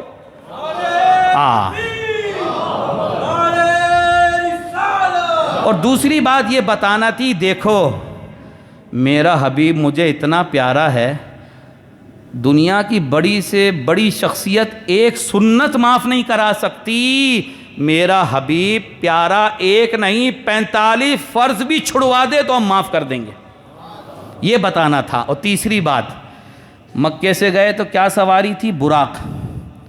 سدرۃ المنتہا سے کون سی سواری ملی؟ رفرف۔ ایسا ہی ہے، سواریوں پہ گئے تھے نا، تو قیامت تک کے انسانوں کو یہ پتہ چل جائے کہ سواری تو ہم نے ان کی تعظیم احترام کے لیے بھیجی تھی کہ ہم ان کا ادب کروا رہے ہیں۔ رہی بات ہمارے محبوب کے آنے جانے کی، تو یہ 9 مرتبہ کس سواری پہ گئے تھے حضور؟ یہ 9 مرتبہ کون سی سواری تھی حضور کے پاس؟ حضور خود ہی گئے، خود ہی آئے۔ چوتھی بات یہ بتانی تھی مجھے اور آپ کو کہ دیکھو میرا حبیب اتنا پیارا ہے، جب ہمارے پاس آتا ہے نا تو اجازت نہیں مانگنی پڑتی، آپ اپنے گھر میں 10 دفعہ جائیں 10 دفعہ آئیں، کوئی روکے گا آپ کو؟ نہیں، میں آپ کے گھر آؤں تو 1 دفعہ بھی آؤں گا تو اجازت مانگوں گا، بھائی آ سکتا ہوں؟ اجازت ملے گی تو جاؤں گا، ورنہ نہیں جا سکتا۔ یہاں میرے مصطفیٰ آ رہے ہیں، جا رہے ہیں، پھر آ رہے ہیں، پھر جا رہے ہیں، یہ آنا جانا لگا ہوا ہے، کام میرا بندہ، کام میرا بندہ آئے اور جائے۔ اور یہ 5ویں بات یہ بتانی تھی، ان کی اسپیڈ تو ذرا دیکھو، بھائی آپ امریکہ آئیں اور جائیں ایک ہی جہاز میں، ایک ہی جہاز میں آپ آئیں اور جائیں، 1 مہینے میں کتنی دفعہ چلے جائیں گے، کتنی دفعہ آ جائیں گے؟ یہاں حضور کی رفتار تو ذرا دیکھو، تھوڑے سے وقت میں 9 دفعہ چلے بھی گئے اور آ بھی گئے۔ یہ ساری رفتار بتائی جا رہی ہے۔ براق کی رفتار، رفرف کی رفتار سب پیچھے رہ جاتی ہے۔ حضور واپس آئے، کافروں نے کہا آپ گئے تھے؟ ہاں گئے تھا۔ راستے میں کیا دیکھا؟ ہمارے قافلے گئے بیت المقدس، دیکھے؟ ہاں دیکھے۔